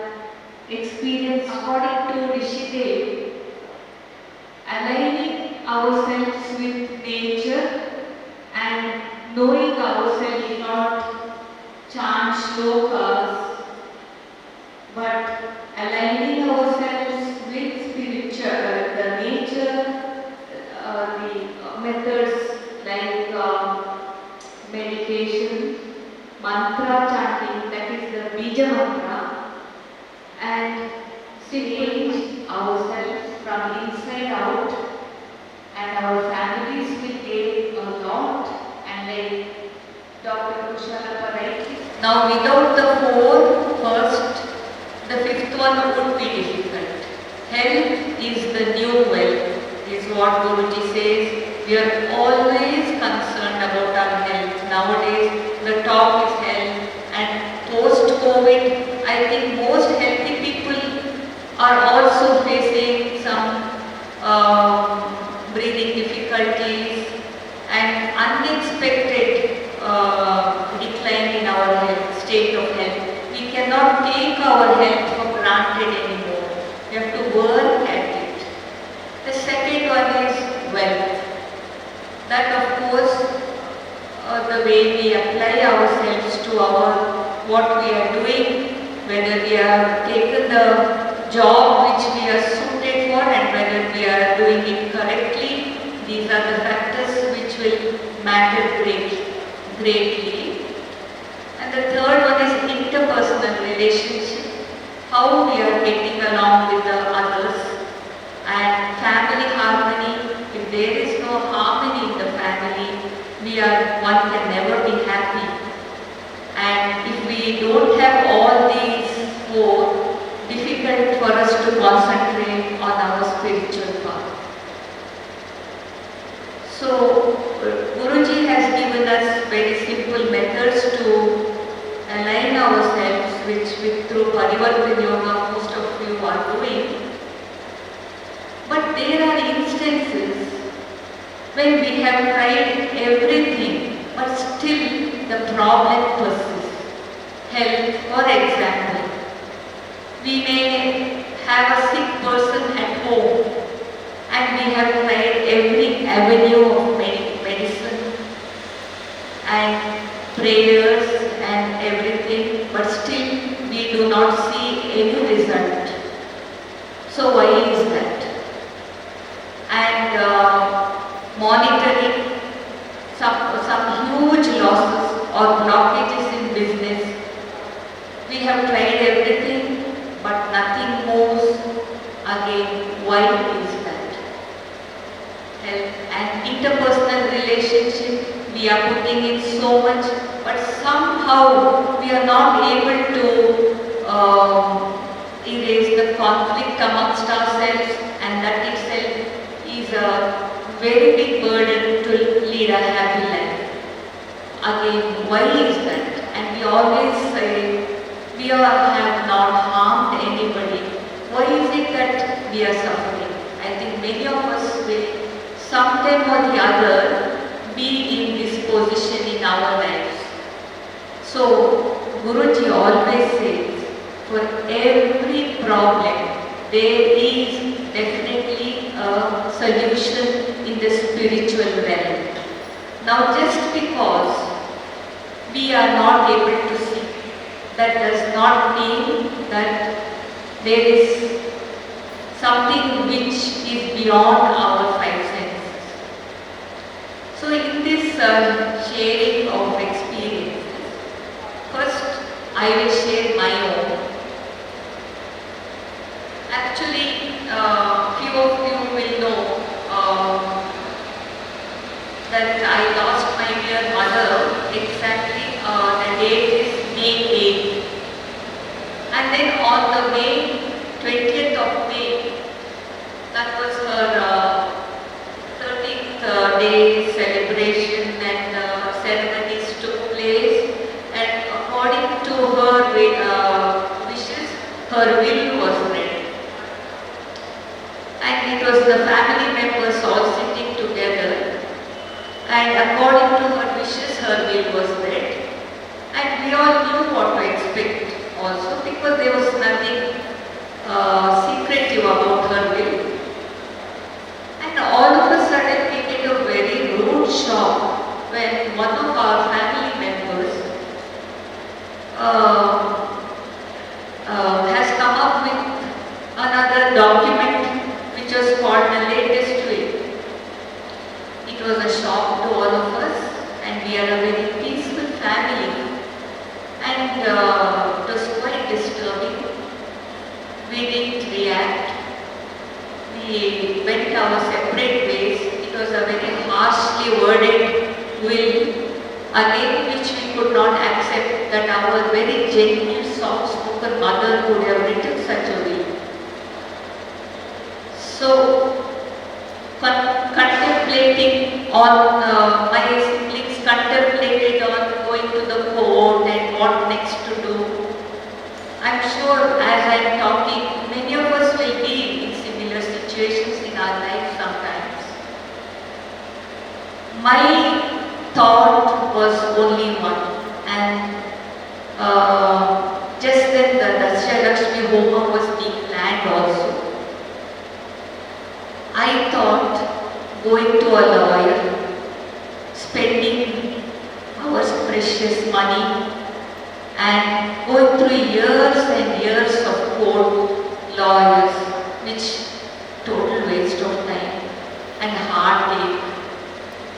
What will be the ultimate? Instead of even attempting on that path, I made a sankalpa, a divine wish. And our Rishidev in our classes have told us how to pray. Prayer is not begging, because we are, we have to get, we are, I can't get the word, but we are, actually all of us are destined, it's our birthright to get happiness, peace and harmony, and wealth for our comfortable living, and only the blockages are the ones which are stopping us. But it's our right to get these things, so we don't have to beg the divine energies by saying, please do this, please. That is not the way to pray. So Guruji has taught us how to pray. I'll share that. You have to first surrender yourself totally and have not even an inkling doubt that your wish will not come true. Secondly, let it be very clear exactly what you want. And in very, very simple, short, positive notes, you have to say, for example, if I am a student, I would say, I want to pass my examination. And you should not complicate the sentence with if, but, therefore, no compound sentences. Just brief and direct.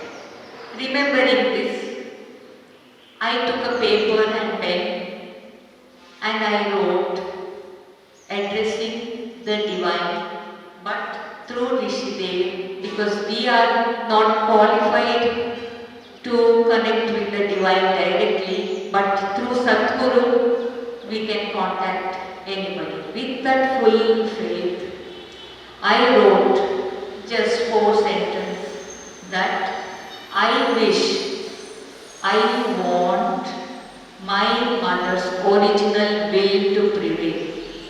I do not want to enter into any litigation and waste time and money. Please give us this justice. And I handed over that paper just before the Dashya Homa, that was on the 11th of June. Not in a matter of days, when a miraculous settlement happened, which we could not even think of because of the people involved who did not believe in reason, who did not believe in justice. It was just right. My might is right. So when this happened, it was nothing but a miracle. But when I tell Guruji, Guruji, this was a miracle, he says, no, this is spirituality. So take lot of encouragement in this spirituality, being in the path of spirituality. You can definitely lead a wonderful, happy, stress-free life. Now that was my experience. which happened only weeks ago. Now there are other stories which I will just explain. Unfortunately, the people concerned are not unable to come. This is about a young lady who, since a couple of years, was unable to sleep, especially the dark half of the month, the Amavasya, the dark moon. The moon phase affected her, and she was not at all able to sleep at night.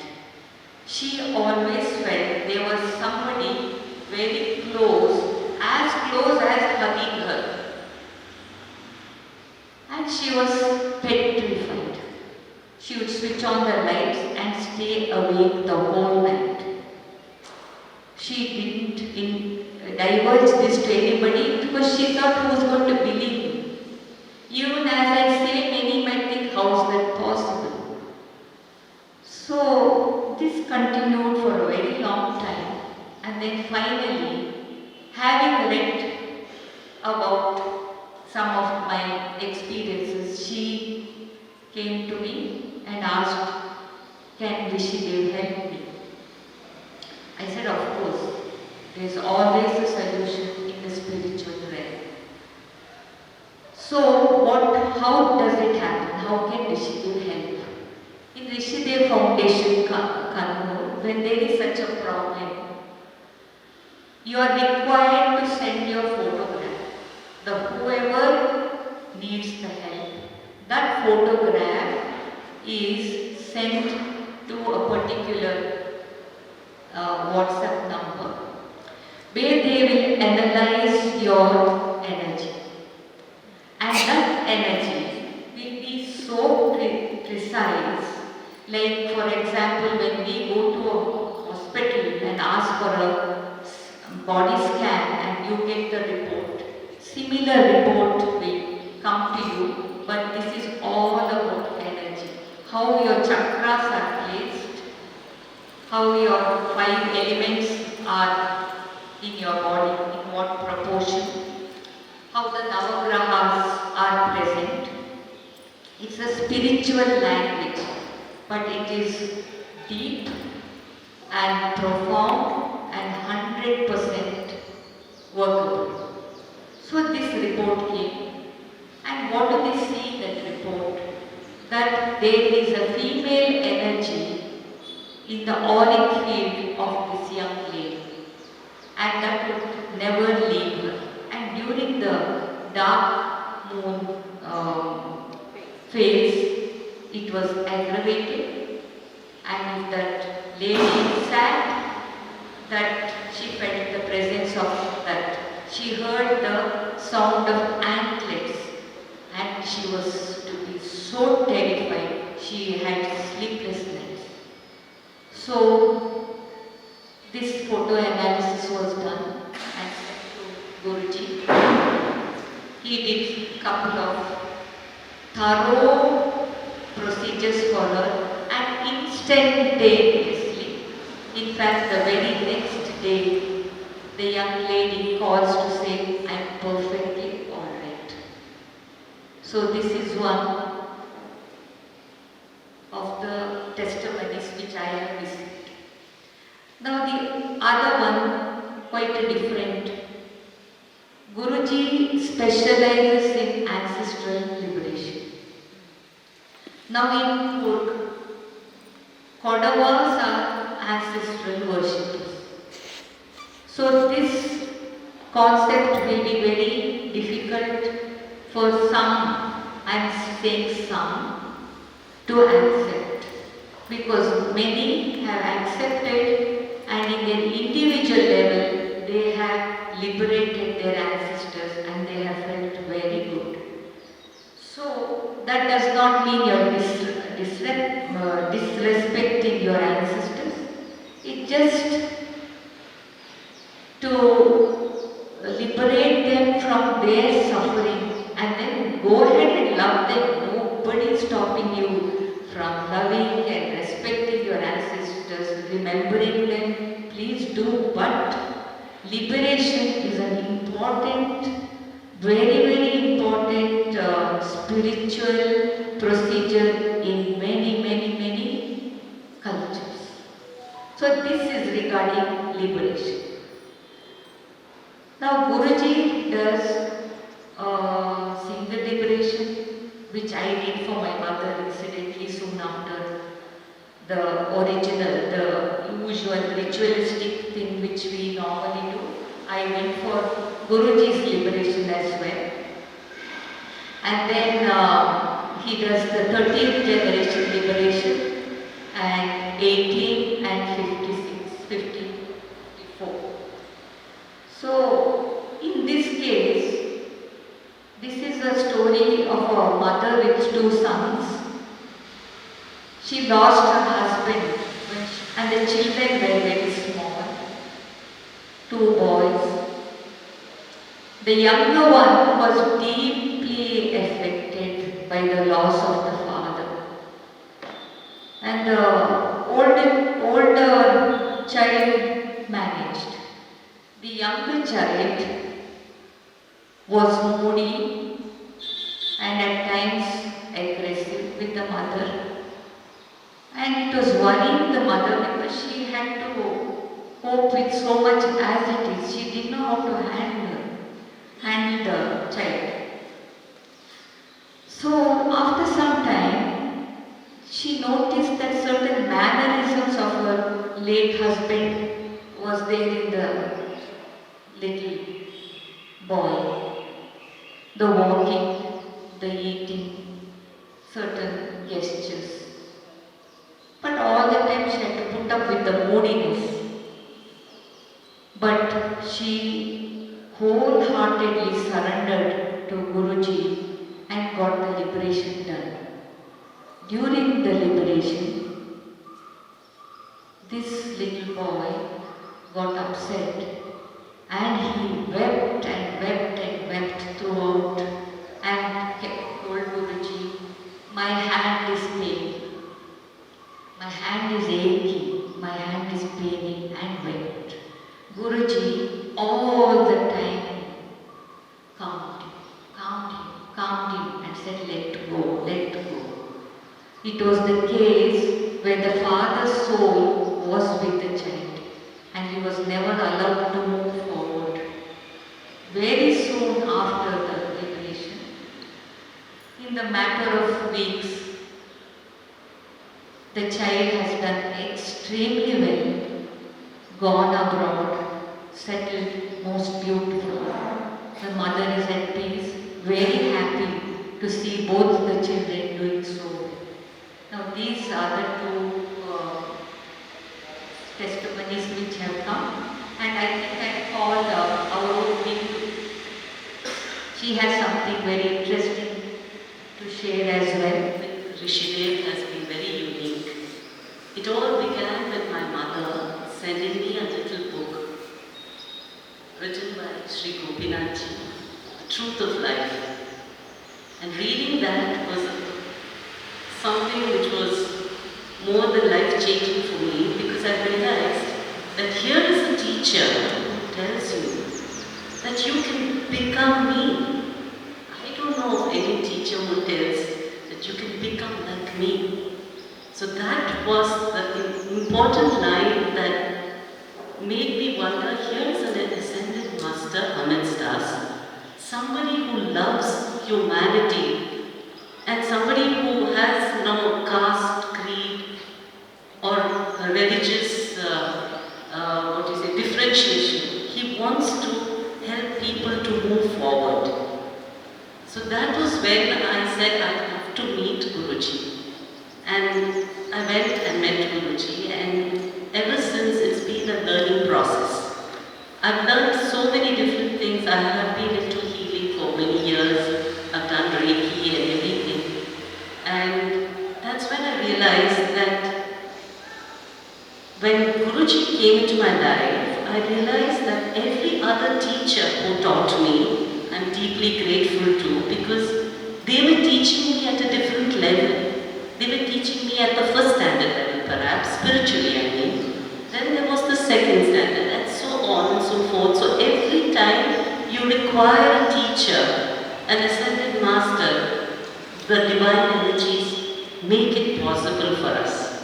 So that's when we are opening new pathways to ourselves. We all do our normal routine. Somebody said, oh, you're turning spiritual, are you turning into a sannyasi? I said, no, I'm not. I'm living here, I'm doing my duties, I'm participating in everything that is expected of me. But at the same time, I have a different reverence in my heart. There is a gratitude which says, thank you for making me understand that there is a beautiful journey for us from within as well. Why we perform all our different roles around us. And then there was this moment that I realized that Guruji is not the usual kind of a person. I have not known of any teacher who comes to a devotee when they are sick and visit them in the ICU. But that's what I experienced because my mother, she was truly a big devotee of Guruji because she understood that Guruji was working on an energy level. A level which was far beyond what meets the eye. All of us may be educated, we might have degrees, but then there are certain aspects of us which still we cannot fathom unless we have a teacher to guide and open the pathways for us. So, for me, my personal experience was when I first went for the Vaishyaja Mahayagam in Jigani. It was in its very initial stages, and everything was so beautifully organized. So when we went there, we felt, oh, there is something different. This is a different way of worshipping the divine. And that was the first. And then after that, so many different things came to our lives. I mean, I wouldn't have the time to explain all of it. But then another thing that happened was that my mother took it. She was in the ICU, and all she would tell me was, send a message to Guruji. And I was wondering, why was she saying this to me? Because I wasn't yet there, so I couldn't understand. Then I said, okay, she wishes me to do that, I'll send a message. So I sent a message to Guruji. And sure enough, this lady who was on all the kinds of support, started looking so wonderfully happy, and she started improving in her personal, her personal milestones as what the doctors say.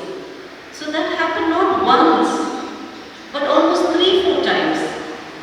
And Guruji was always there. So I'm deeply, deeply grateful to Guruji for all that he did to help my mother come through that suffering. She had a lung condition, but for all when they met her during the day, she was perfectly normal. In the night, she was on oxygen support. But her energy levels were something remarkable for somebody with a condition in her lungs. During the day, nobody would believe that she had oxygen support in the night. And all that is thanks to Guruji and his divine blessings. And finally, when it was 2015, July 2nd, I think it was on the 1st of July, Guruji personally took time, and I'm really touched, Guruji. He came to the ICU and he blessed my mother. And that's when my mother said, I would like to leave. I'd like to leave because I think I've done all my duties. And Guruji said, so he blessed us. And it was a beautiful journey that she went to another level. And I'm thankful for all her blessings and support. There are very many more experiences which I will share in times to come. Thank you so much. Om Satguru. We have Mr. Rajan from Bowing before each and every entire members of our divine extended family. Let me tell you about one experience, one of many experiences. I have to take some hours to tell this. It is the most bitter experience I had undergone. And actually I was dead. You may wonder. That means I was bestowed a second birth by Guruji. And I have written a small article in the book published by Srimati Swati Mandana. The same thing, right? The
you have to suck the water out of the tanks.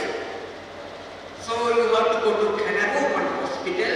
I was admitted there. 9 days I was there. During those 9 days, many doctors came, many things were done, many medicines were given, but still they couldn't identify the disease. They said TB, then they tried to get cancer, he will be dead. So I could find so many friends coming to see, and they show his university, but I was not dead, I could really say that time. And after 9 days, we had decided to go to Calicut. There is one famous hospital there, American hospital. But during those 9 days at midnight and daybreak, I could see Guruji and suggest me doing home for me. I was really visualizing at that time. And then after reaching the Calicut, a panel of 5 doctors inspected me and they found out what was my problem. Appendicitis, broken, burst in stomach, surviving for 9 days. Doctor wondered how it happened. Actually, what will happen if this burst with the patient for 24 hours? Before that, if the operation what will happen to the patient? It will die directly. Immediately an operation was done. I prayed to Guruji, my friends prayed to Guruji, everybody prayed to Guruji, it was done. At that time, I was to be enrolled back to the operation theatre. I prayed to Guruji.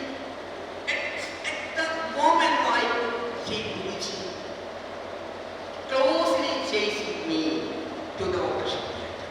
I could see Guruji wearing the voice of the Vesti and frown eyes, almost cheek and everything I could visualize.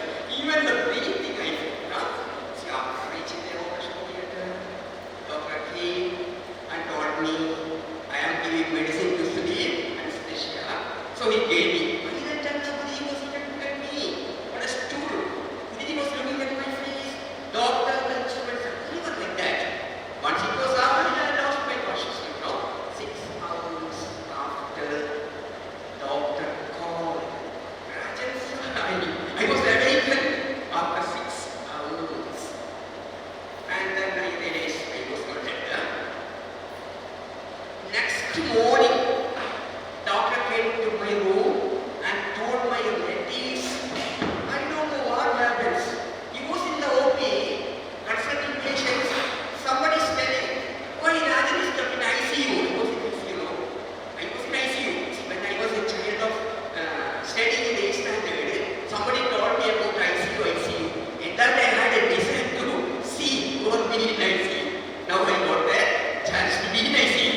And then doctor said, what happens now? Somebody is coming and telling me why you are keeping Rajan in ICU. Bring him out. He is contacting the doctor, instructing the doctor to get me out of ICU. This question will be answered. Because the data Guruji told me, no, in ICU so many souls are there. Even souls are not now. They will try to pull you down now. That is why Guruji, as inspired doctor, to let me bring out of ICU. And then came a lot of doctors. I say lot of no 1, 2, 3, 4, 5, verifying everything, then your sister, what happened, everything like that. No, I'm making notes. Ultimately, one doctor came. Then I thought I was it. Why so many doctors coming out? And one doctor came and then put his signature. I was taken as a program. 15 days I remained after many operation. And one of my friends, Rajesh, he used to come here now. And doctor told him, showed him, no, pus, blood, and everything. Why didn't you get for damaged organs? That's why it's so and everything. But who has saved me from the doctor? I am not doctor. Doctor told me, no, this is first, no. This is the first medical experience. Naturally, it would happen. Something behind this. I told the doctor, not behind, but only my Guruji. And who were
this.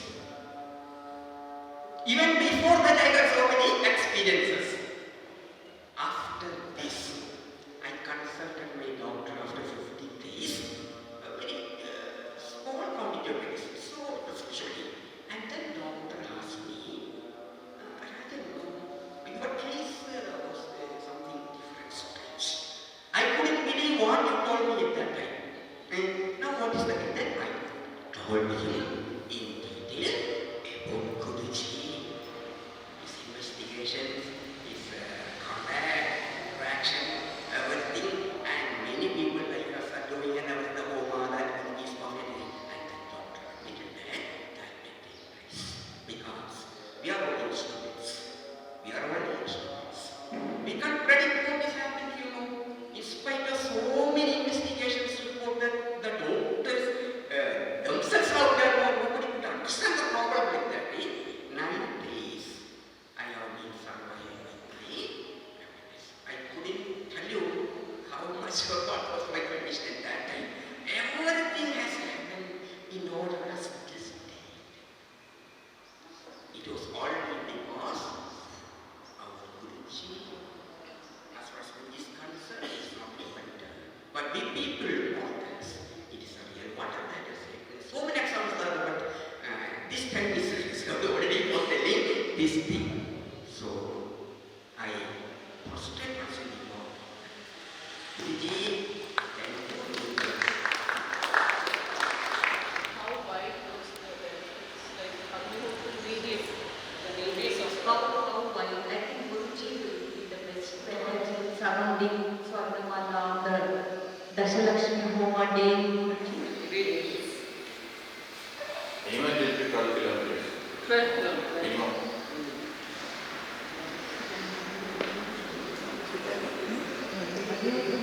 We were told it was 12.5 kilometers. 12.5.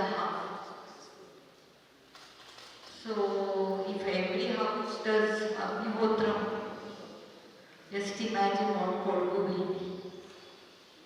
And talking about Agnihotram, Dr. Vinitha Karyappa had, We should have one day when all of us will do, morning or evening. Yeah.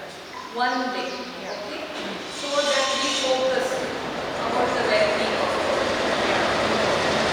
So that will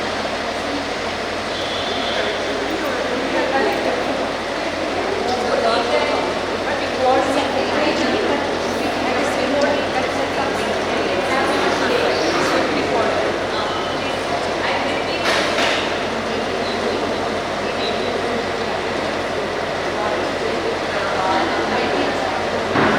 can you hear me now?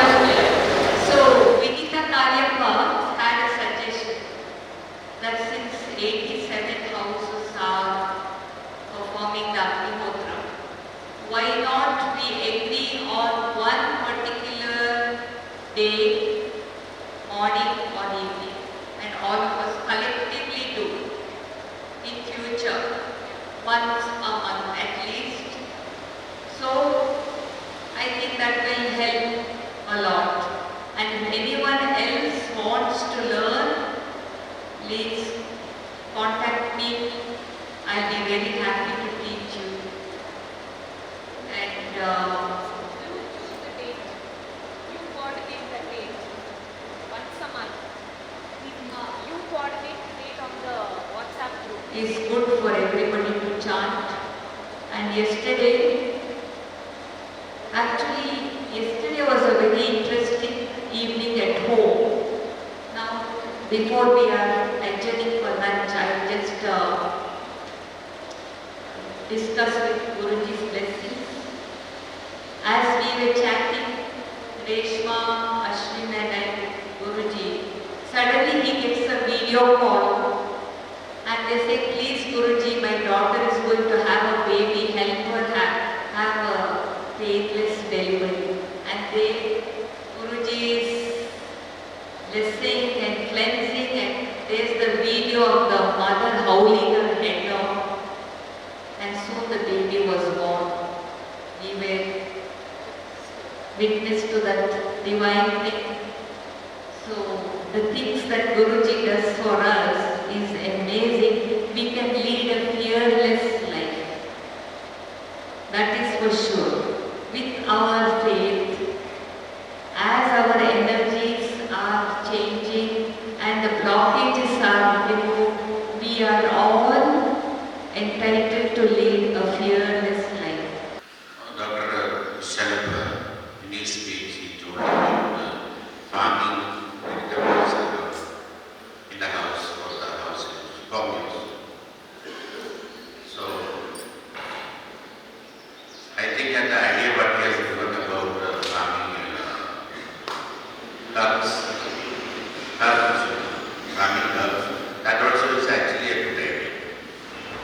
Because the herbs what we were getting in 2012, less than 100 rupees.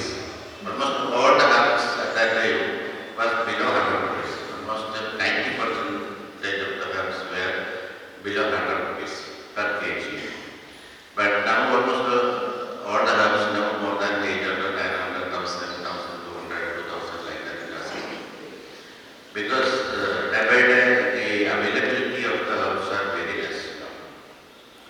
And the Ayurvedic medicines are prepared out of these herbs. That's why now this Ayurveda is improving. So the maximum herbs are used for making Ayurvedic preparations. That's why the herbs are actually not much available in the shops. And so you may be knowing about this Chavanaprash, Ayurvedic health tonic, Chavanaprash. The main ingredient of that word is amla. Main ingredient. And recently I read somewhere the huge quantity of Chavanaprash is made by the factories and sent to different countries and even in India also. Very huge quantity. Tons of Chavanaprash are made later by different countries, different pharmaceutical companies. But the production of availability of amla is very minimum, very less.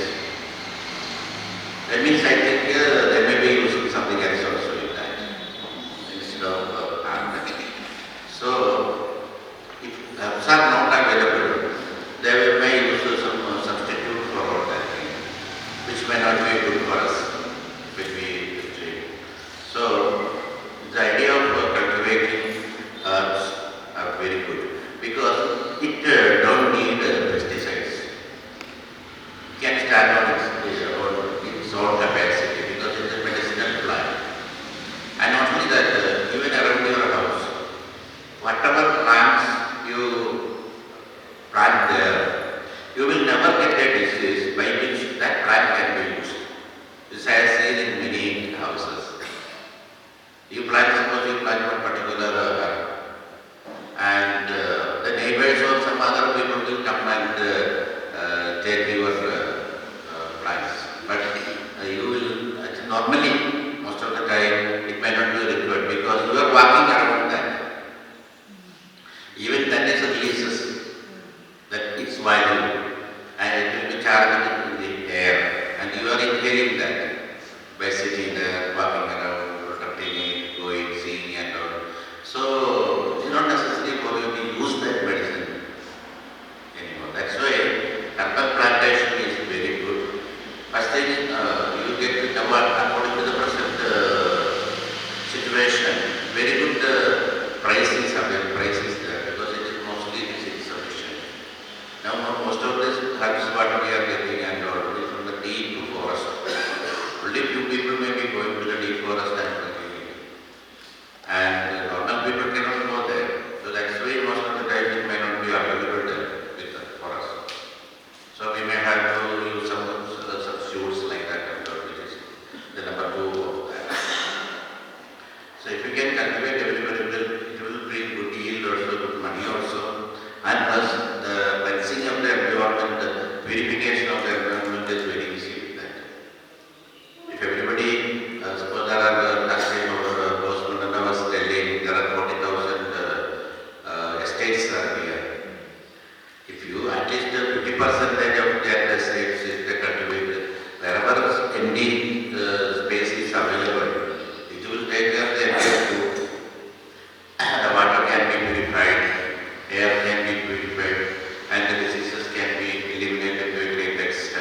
That's what Babu was telling. Minimum, you must have a PhD in physics to understand that.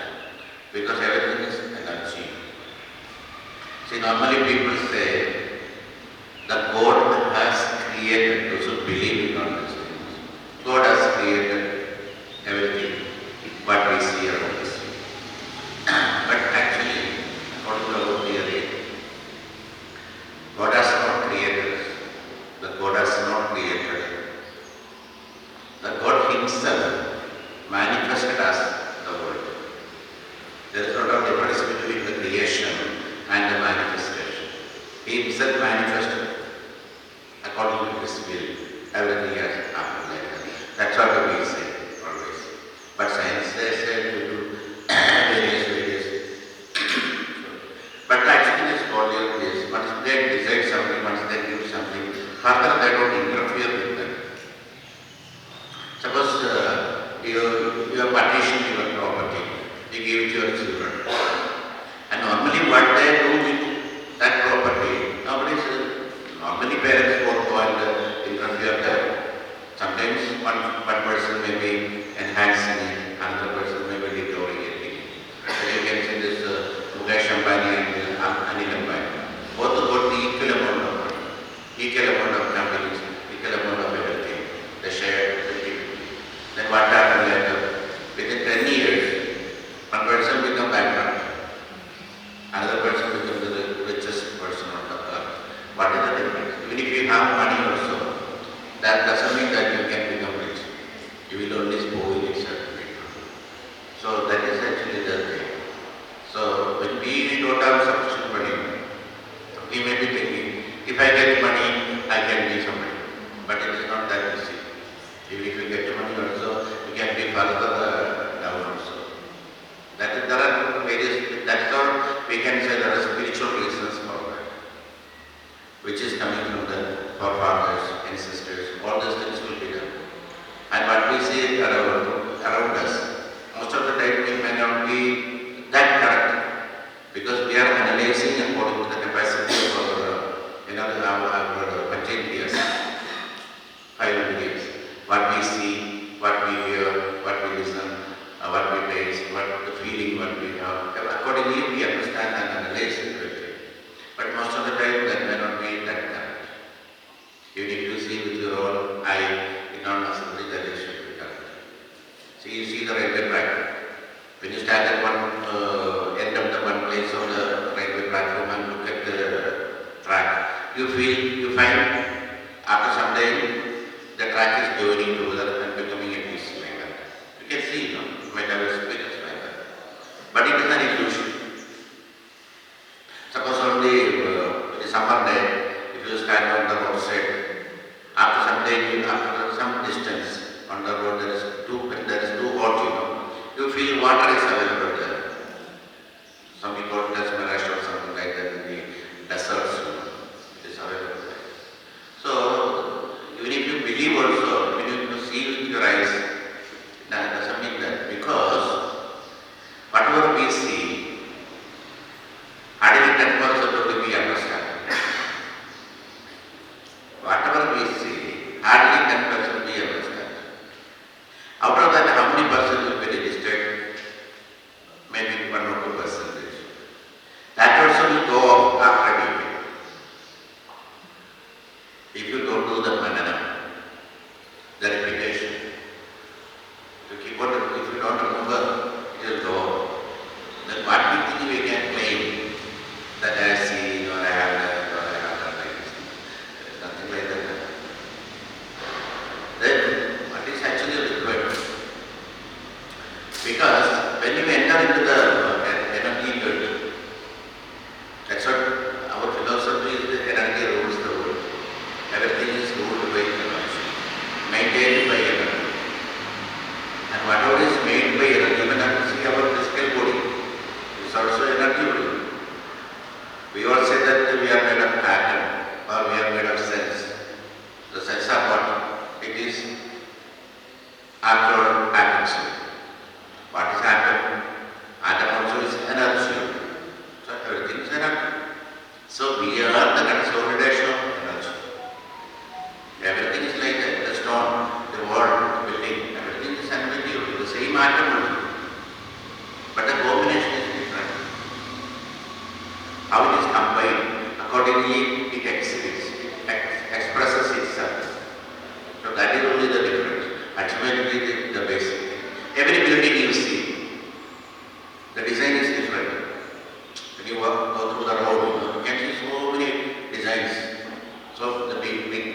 small building. Everything is designed differently according to the capacity of the architect. Then what it is actually? Every building is made of what? Bricks, cement, mud, iron bars, all such a thing only. But everything is looking different only. But the basic thing is same only. Only we said, oh, that building is different, this building is different, everything is different, like that. But that difference is only in the design. But the basic, the material what is made, what is used to construct the building is same. Maybe little quality, it may be little different. One may use similar by 600 rupees, another may use similar 400 rupees. Something like that. There cannot be, but that also we cannot say that it is different. There is any difference in that. So that is why everything what we look, it appears in a different way. That's why Shankaracharya also told everything is mithya. Because what we see is not the real thing. Isn't it? See, the color what we see different colors.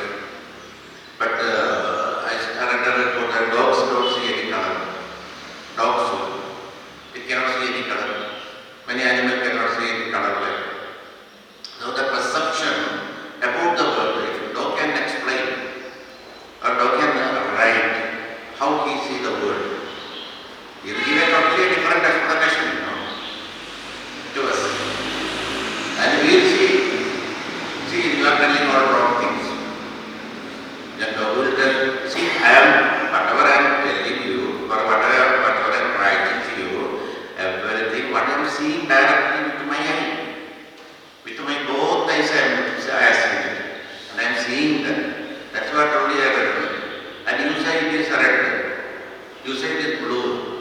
I say it is only black. Or I say it is only one color. I cannot see anything different. You don't believe that. The word, how with the word we are explaining, no other animal will get it. Suppose if you see some other creatures which don't have eye, the snake cannot see also, I think. But snake cannot hear anything. The snake will respond to vibrations. He understands everything because of the vibration. So this explanation about the world only with the frequencies. The nature communicates, the solar system, everything is frequency. The effect of Navagrahas, which is coming to our body, is also vibrational. The effect of the stars, we are talking much about our birth star. How it is coming? Where is the birth star? Who knows?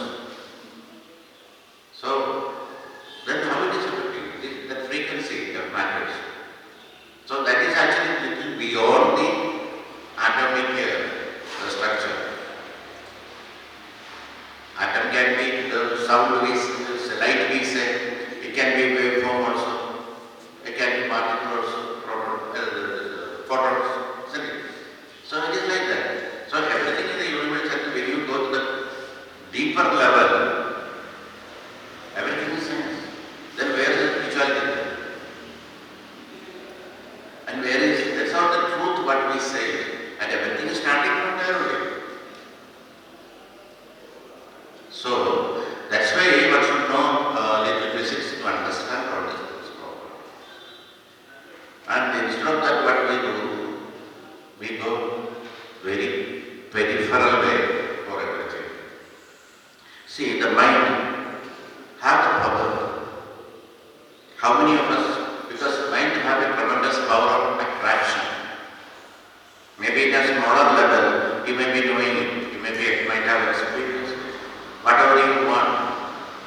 Suppose you sit there, you start to write an article. The people who are writing their books and they can understand. They get all kinds of literature automatically. When you see the newspaper, you find one article there.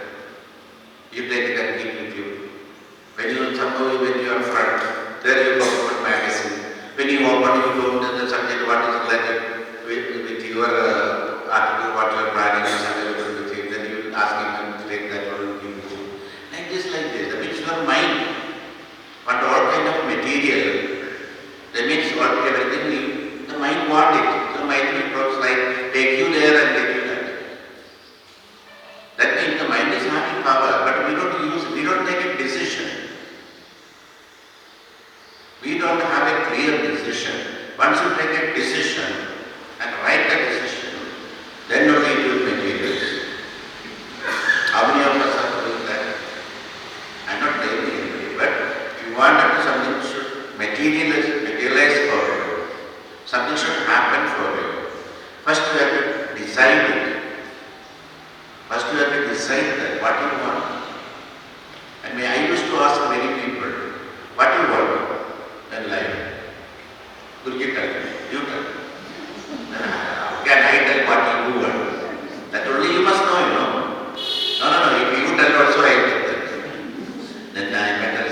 resource, we don't see any resources to think or to take a decision. Actually speaking, you need not to think of any resources first before taking a decision. Not necessary. First you take a decision. Simply take a decision. Appropriate. Write in a book. And you see that things will fall. Slowly it will come into life. Like that you try. But it should be according to your eligibility. If I write, I want to become the next Prime Minister, like Modi, company's sister, it will never happen. Isn't it? So, like that. So for that, at least if I am a cabinet minister in Delhi, if I write like that, it may happen some days, but somehow it can happen. Possibilities happen. But now if you write like that, it doesn't happen. So, you allow your mind to help you. That's what I will say. The mind is becoming your own enemy. Because the mind is only taking you anywhere. Suppose somebody says, in Mysore if you go, good, my beautiful tasty Mahige Idlis available, Idlis are available in Mysore. The 2-3 4 friends join together, they will tell that they are been to Mysore and have Idli and come back. Then they have to walk away. I see people, they go like that even for eating. For seeing a movie, people from abroad took a ticket and came to India and saw the movie and went back. So something back over what is the Rajnikanth movie. So these are all because they are all the slaves of their mind.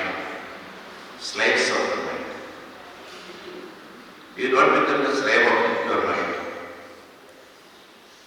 You become the master of your mind. That is to become successful, that is the first thing. Become master of your own mind. It's not somebody's mind, your own mind. You must have control over your mind. Isn't it? How do you know that you cannot control your mind?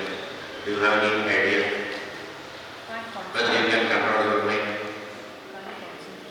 Any idea? Okay, how to control your mind? Who has to control the mind? Who has to control it? You have consciousness. Malayalam we call it as bodha. Bodha. I don't know what you call it. You understand? See, the mind will bring you every day new proposals.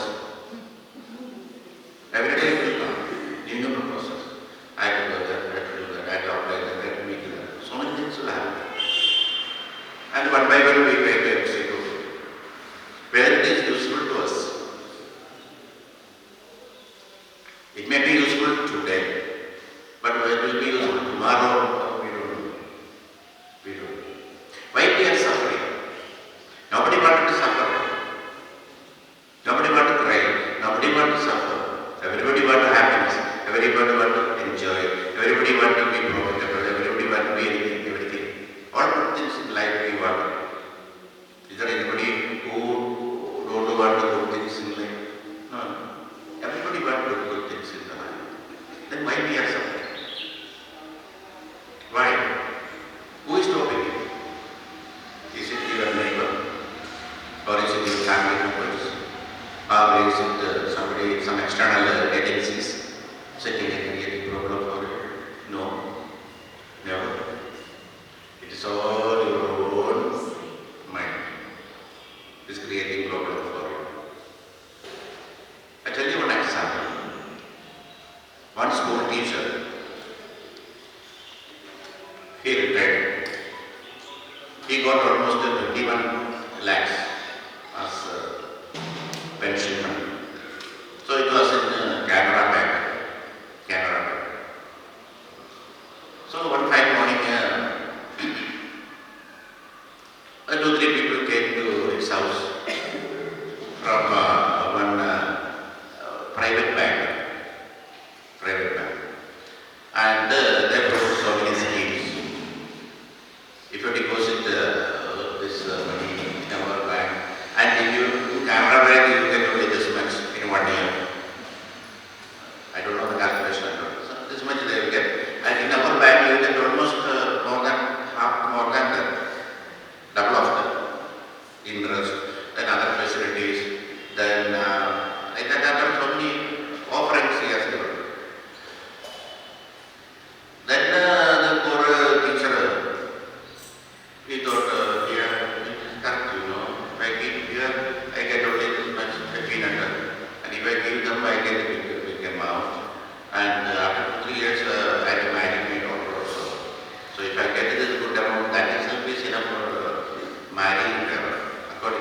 example that happens.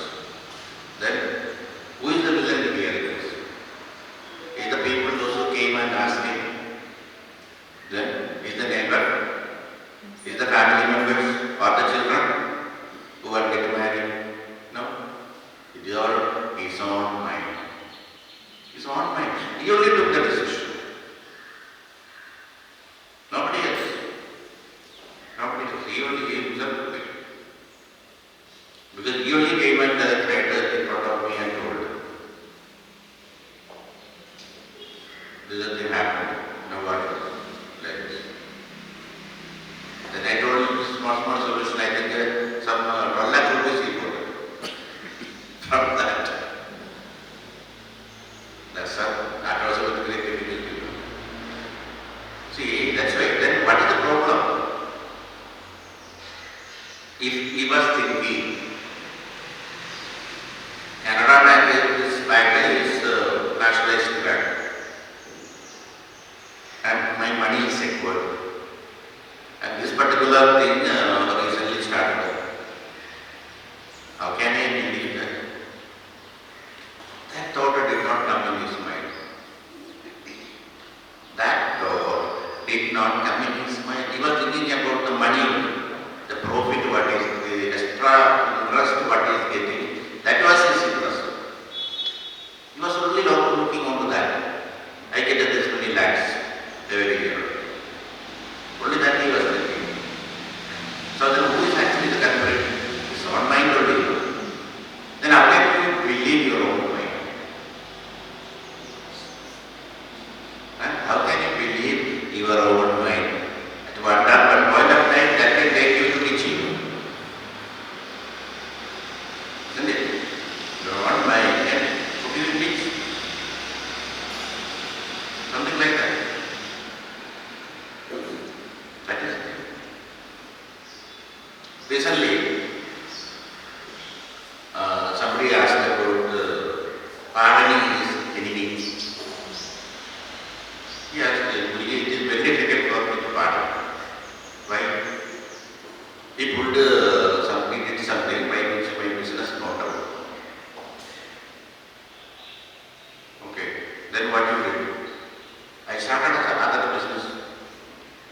I got some money from the bank and now I am successful. Then why don't you leave that? Leave it. How can I leave it? Because I was running that business very nicely and this fellow only created a problem. Like that he told. When I asked now, which business is better? And he told, this new business is better. Income-wise and everything is fine. Okay. Then I told, suppose, early morning every day you are walking. So this is observed by your enemy who is the neighbor. One day what he did, he made a pit in your way. So fine morning you got up and went there. Then you found a pit. Now there is only 2 ways for you. Either to fall into the pit. If you fall there, your enemy will be very happy. That stupid fellow has fallen and broke his leg. He is very happy. Okay, there is but one more choice. You can come back, go back. Go back to the house and sit, don't walk. Even with that, your enemy will be happy. See, the fellow did not go for walking. He is sitting in the house. Simply don't let him on the increase his head and he will sit there and become water. Like that fellow. So what is good for you then? What do you do then? Out of this which only you will accept it. You can fall down or you can come back and sit in the house. I asked him. Then he told, I'll go back and sit in the house. Okay. Then what will happen? Then that's all. Nothing can happen. You will sit there. When he asked me,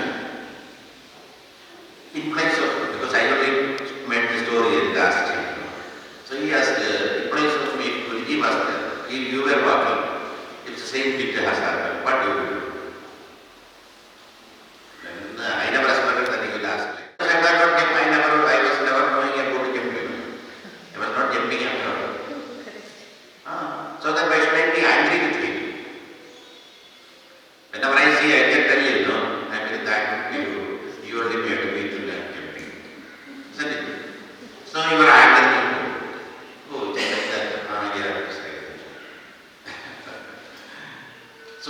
see, now when you started your second business, you understood the problems of the customer and you learned everything. You started a new one. It is in some more secure way and you are much more profitable. So that person is, otherwise you will be sitting with that particular small items only, you know. Now your business has improved. You have one of the branches also. So now you should be thankful to him. Whenever you see him, you know, $5 receipt, you should tell him, thanks. I am thankful to you. Otherwise, if you cannot openly tell, in your mind it will be like that, you should thank him. So your problem is solved. Then you like then I will do like this, I will pardon you. Because he only helps you to grow, you know. So when people wanted to do something to you, to harm you, twist it according to your benefit, according to your benefit. Then you can do that, you know, make use of that. Instead of always telling bad about that fellow, abusing that fellow, and sitting and spoiling your life. You can come out of the problem. Like this, then what will happen? 80% of your problem will go. If you have that mindset, it's not that tomorrow onwards, ask somebody to take care of back. That is altogether a different issue. Understood? Otherwise, some people will tell you, they will ask somebody to make a DPF, they will do a picture, and I will come back. Like that only they will understand. Silly things, in silly way. So, that any obstacles in life, we should have the power and courage to overcome. That is how. Because the present mind, what we are, may not have that power to counter. So you need more power. You need more focus.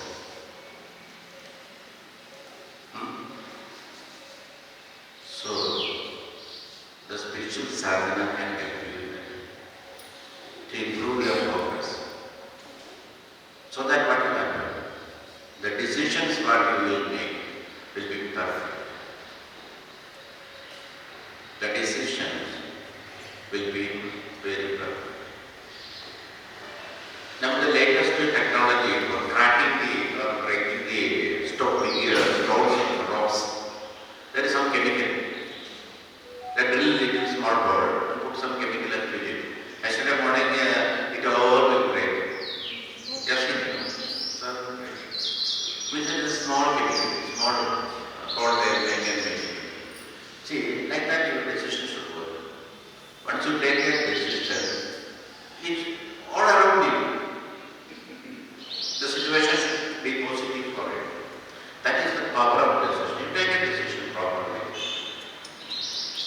You take a proper decision. And the next day when you meet, you tell me.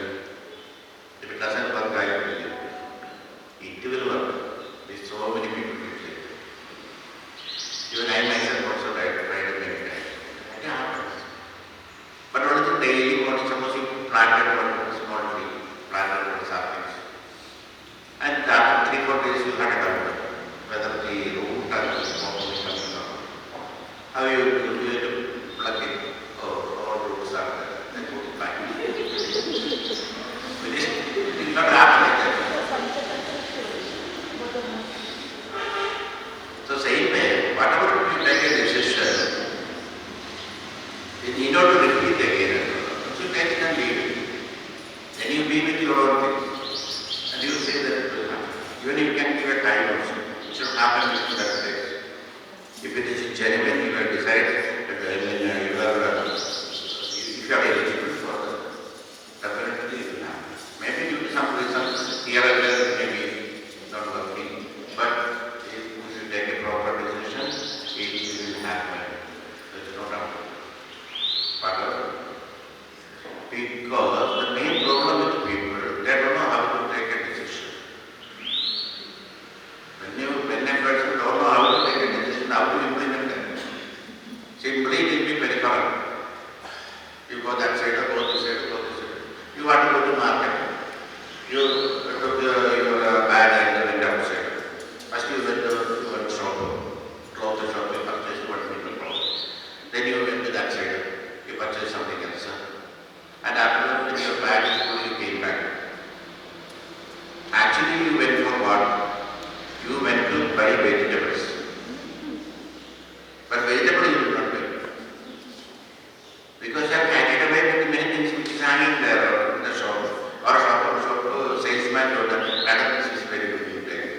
What? After coming to house, why should why I go to this? Okay, I can show you that to the housemate. Oh, you use this. Like this, And for vegetable again, you have to go.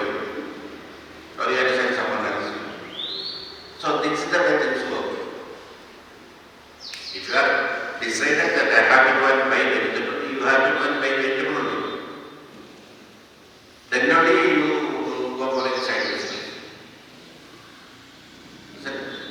Suppose you want to go for a movie. Directly you go to movie. You don't go to anybody. You need to see a friend or a okay, I am going to theatre. Because of the time, they are very conscious for that. Suppose you have to go for a spiritual program. You are slowly coming from the house. Then what will happen? One day you show your friend. They are calm, long time, we have seen, come, we will have a cup of tea. Okay, you wait for a cup of tea. By the time also, you are at home. And spend some time. Then, actually now it's 10 o'clock, the program will be starting. Now it is 11 o'clock. Now only you will be seeing the watch. Somebody waiting like that. But if they are going to theatre, it will not be like that. Whoever comes there will say, oh, after long time, very good to see you, let me come back. Like that. You not cancel and go there and sit there. I mean the mind. What I am trying to tell you is that everything is your mind. Your happiness is depending upon your mind. Your sufferings is depending upon your mind. Everything. Your growth. It is also depending on mind. That's all the power of decision, especially in the business. You have to take appropriate business, appropriate medicine. Now, when this COVID came, so many people are invested and made huge factories for masks and this sanitizer. Now what they do? And that, what's it, the podium, and what is this?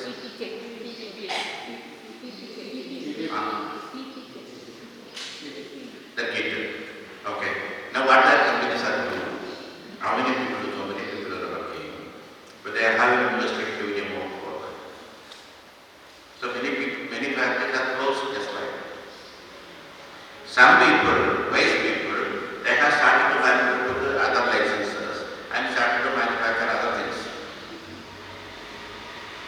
Even in the same factory, they have started to do sanitary napkins, towels, other some medicines, commonly used.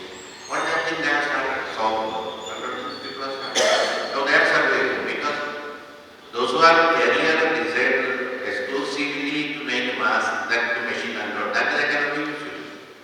So they have to add into that. So it's all your own mind. You thought that code will be through permanent. Permanent code will be available. That's why it was like that. It's all your mind. Other than that, you should have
only 1 hour sadhana in 24 hours.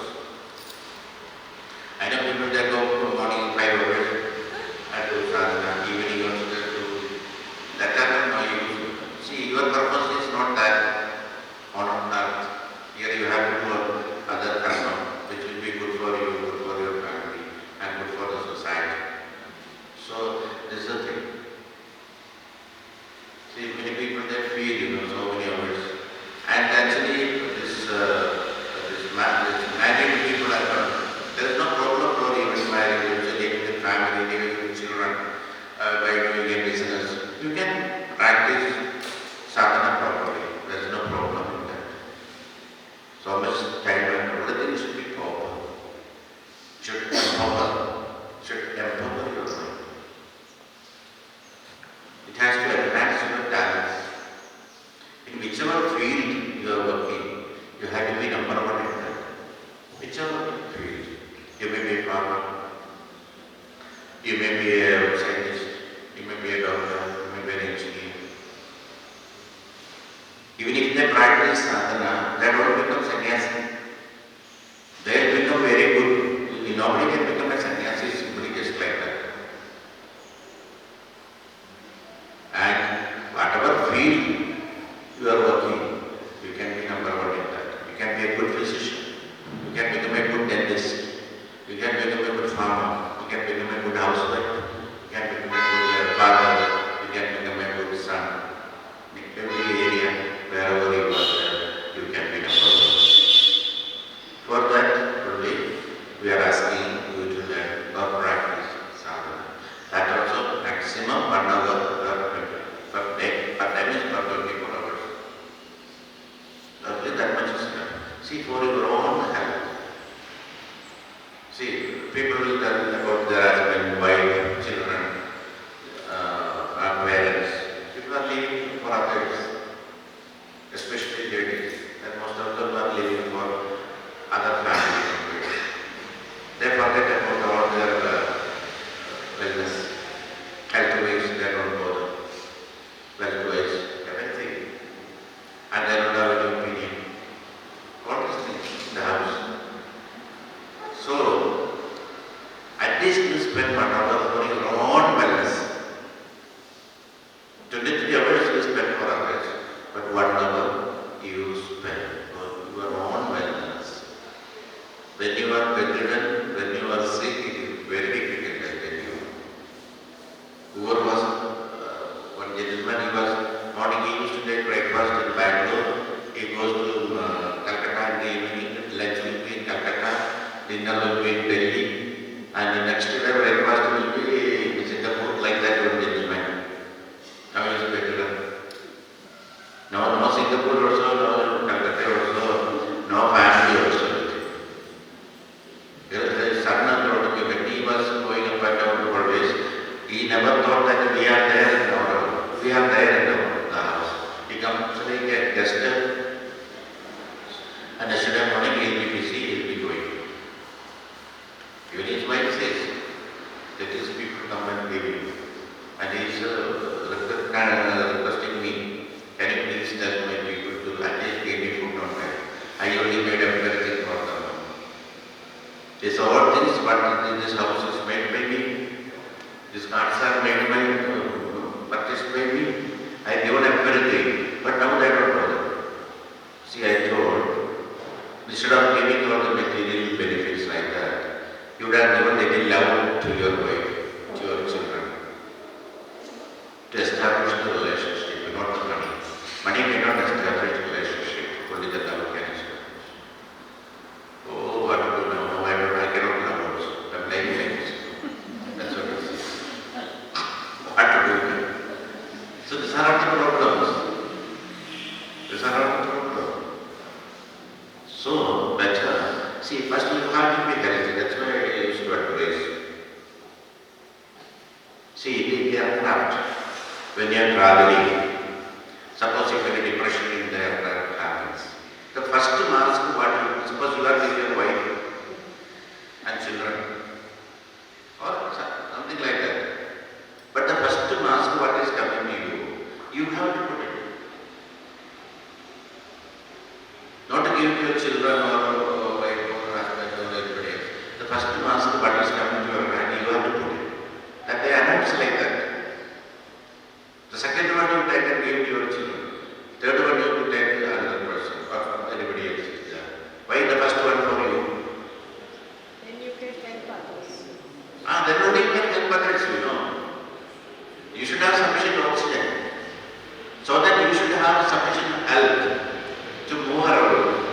work around, to help others. Otherwise you cannot help your family members. What will be your partner better? It is there. In our family, there will be there 3 people are lying on the better. They can't get a person. 3 people. 2 opposite and 3 nurses are there in the house. 3 nurses. Then how do they do? And if nurses think that, I don't know, people say these are very dangerous issues, nobody is keeping home nurses under. They may not even give the medicine properly. They may not give the medicine properly, no? Why, you know that? Right? Suppose you have a rich family, you can pay properly to the nurses. Then what will happen if this person gets up, you know? Then you don't need the nurse again, you know. So, for that, the medicine is to be given properly. You know? So, even there are cases, the nurse will throw the medicine and give some placebo, something like that, which is not good. Otherwise, you will change the medicine from husband to wife or wife to husband. These are people are telling you, the reports are there. Then, you believe some people like that you work there, you make money here, okay, you are working somewhere. Every month you are sending money to these people. 20,000 for minimum 20,000, 22,000 for a conference, minimum. Then, and they do like this. Because one of them only told, one lady told me once, this old fellow night, he will not allow her to sleep, always he will be crying, always he wants that, he wants this, like this. Then one day then she told, now he is okay. Old man is not making any problem in the night. And I asked, what you did? Evening I used to give, and now I am giving one sleeping pill to you. Evening I take drink or some milk or something like that. She will put one sleeping pill and give you. And she will sleep nicely. Then, this is the way things goes. So better be healthy. At least take care of your own health. Nobody will can induce health in you. That's an asset. That's the only thing which you can relay. Improve, maintain your health. Then only you can help others. So that is the thing. So, for all these things, the mind matters. So, strengthen the mind by doing sadhana. Okay? With this, I can conclude my talk.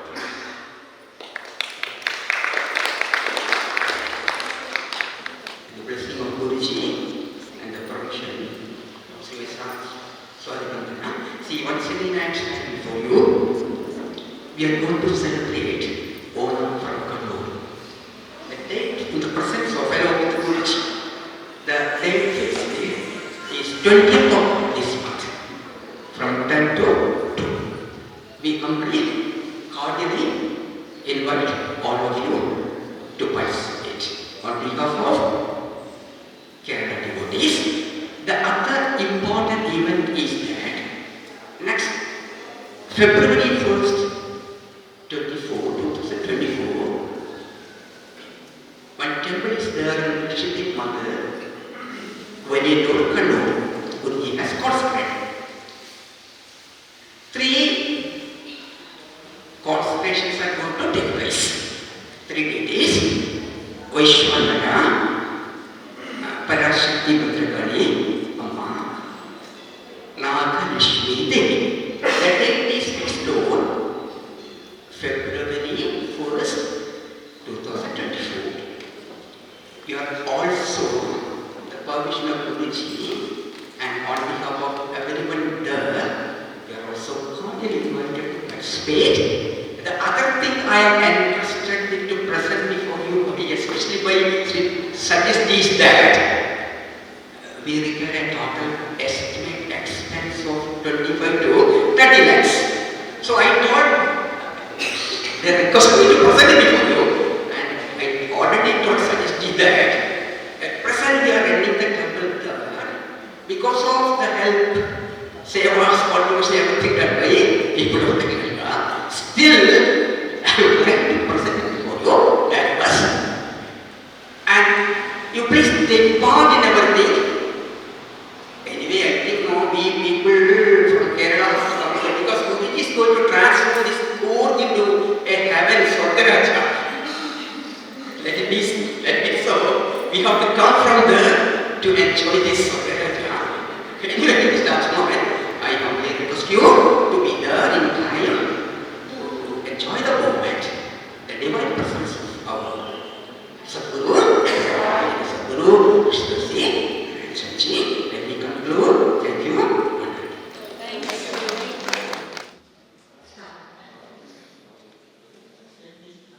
No, you just have to do the flowers, not rose water.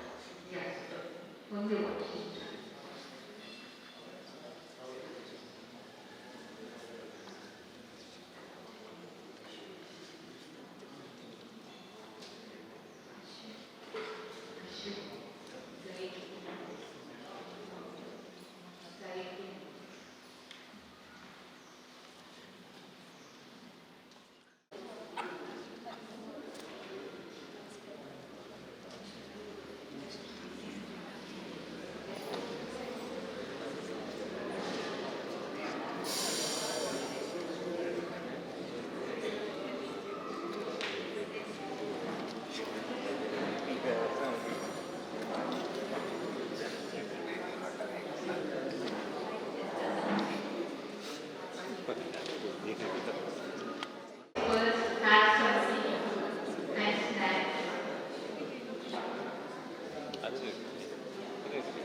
Doctor Kushalappa ಅಂತ ನಾನು ಇತ್ತೀಚೆಗಷ್ಟೇ ಅರಣ್ಯ ಮಹಾವಿದ್ಯಾಲಯದ dean ಆಗಿ ನಾನು ನಿವೃತ್ತಿಯನ್ನು ಹೊಂದಿ ನನ್ನ ತೋಟದಲ್ಲಿ ಕೃಷಿಕನಾಗಿದ್ದೇನೆ.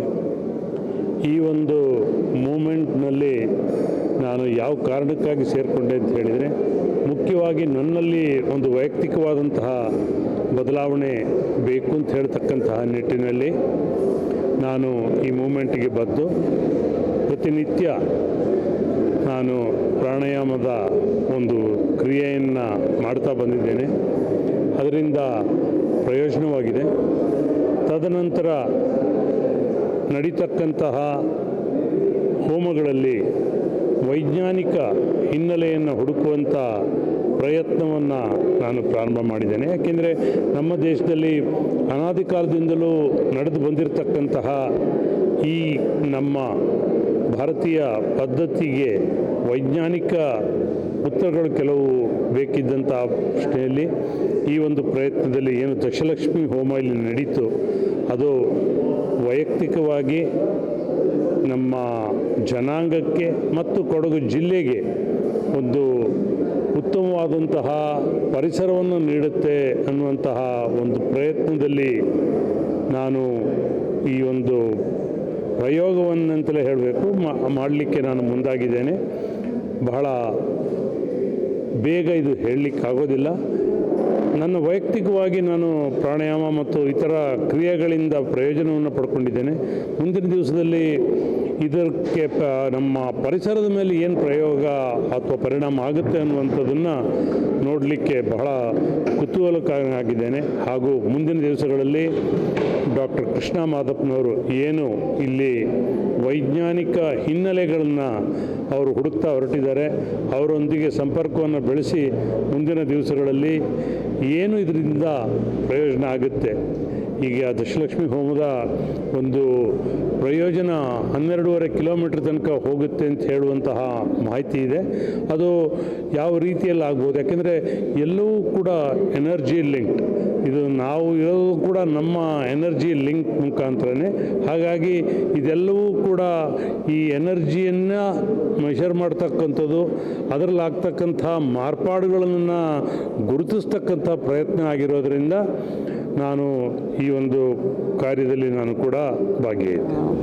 ಇನ್ ಜೂನ್ ಇಲ್ಲಿ ನಮ್ಮ ಸ್ವರ್ಣಮಾಲಾ ಸಿದ್ದಾಪುರಲ್ಲಿ ಒಂದು ವಿಶೇಷವಾದ ದಶಲಕ್ಷ್ಮಿ ಹೋಮ ನಡೀತು. ಈಗ ದಶಲಕ್ಷ್ಮಿ ಹೋಮ ಏನು ಅಂದರೆ ಇದರಲ್ಲಿ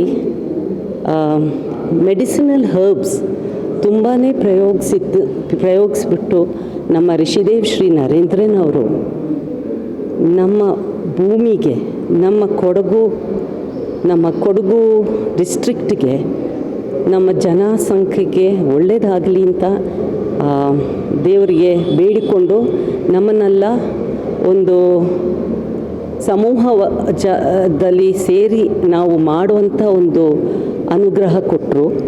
ಇದರಿಂದ ನಮ್ಮ ಭೂಮಿ, ನಮ್ಮ ನೀರು ಮತ್ತು ನಮ್ಮ ವ್ಯವಸಾಯಕ್ಕೆ ಪ್ರತಿನಿತ್ಯ ಸಪೋರ್ಟ್ ಬರಲಿ ಅಂತ ಬೇಡಿಕೊಂಡ್ರು. ನಮ್ಮ ಬಗ್ಗೆ ನಮ್ಮ ಪರವಾಗಿ ದೇವರನ್ನು ಬೇಡಿಕೊಂಡು ಈ ವಿಶೇಷವಾದ ದಶಲಕ್ಷ್ಮಿ ಹೋಮನ ನಡೆಸಿಕೊಟ್ಟರು. ಇವರಿಗೆ ನಾವು ತುಂಬ ಕೃತಜ್ಞ ಆಗಿದ್ದೀವಿ. ಯಾಕಂದರೆ ನಾವು ಫಸ್ಟ್ ಟೈಮ್ ನಮ್ಮ ಕೂರ್ಗಲ್ಲಿ ಈ ಥರ ಒಂದು ವಿಶೇಷವಾದ ದಶಲಕ್ಷ್ಮಿ ಹೋಮ ಮಾಡುವ ವ್ಯವಸ್ಥೆ ಕೊಟ್ಟು ನಮ್ಮನ್ನು ಈ ಪೊಸಿಷನ್ ಮೈಲ್ಸ್ಟೋನ್ ಈ ಪಾಯಿಂಟಿಗೆ ಕರ್ಕೊಂಡು ಬಂದು ನಮ್ಮನ್ನು ಎಲ್ಲ ಸೇರಿಸಿ ನಮ್ಮ ಕೊಡಗು ಜನಕ್ಕೆ ಎಲ್ಲರಿಗೂ ಒಳ್ಳೆಯದಾಗಲಿ ಅಂತ. ಇದರಿಂದ ನಮಗೆ ವಿಶೇಷವಾದ ಥರ ಬೆನಿಫಿಟ್ ನಾವು ಕಂಡು ಬರ್ತೀವಿ. ಒಂದೊಂದು ಟೈಮಲ್ಲಿ ನಮ್ಮ ಪರ್ಸ್ನಲ್ ಫಿಸಿಕಲ್ ಹೆಲ್ತ್ ಇಶ್ಯೂಸಲ್ಲಿ, ಒಂದೊಂದಲ್ಲಿ ನಮ್ಮ ಸಾಮೂಹಿಕ, ನಮ್ಮ ಇಂಟರ್ಪರ್ಸ್ನಲ್ ರಿಲೇಷನ್ಶಿಪ್ಸ್ ಮತ್ತು ನಮ್ಮ ಕಮ್ಯುನಿಟಿಯಲ್ಲಿ ಒಂದು ಒತ್ತಮಯ ಬರಲಿ, ನಮ್ಮ ನಾಡಿಗೆ ನಮ್ಮ ಜನ ಎಲ್ಲರೂ ಒತ್ತಾಯದಿಂದ ಜೀವನ ಮುಂದುವರಿಸಲ್ಲ, ಒಳ್ಳೆಯದಾಗಲಿ ಅಂತ.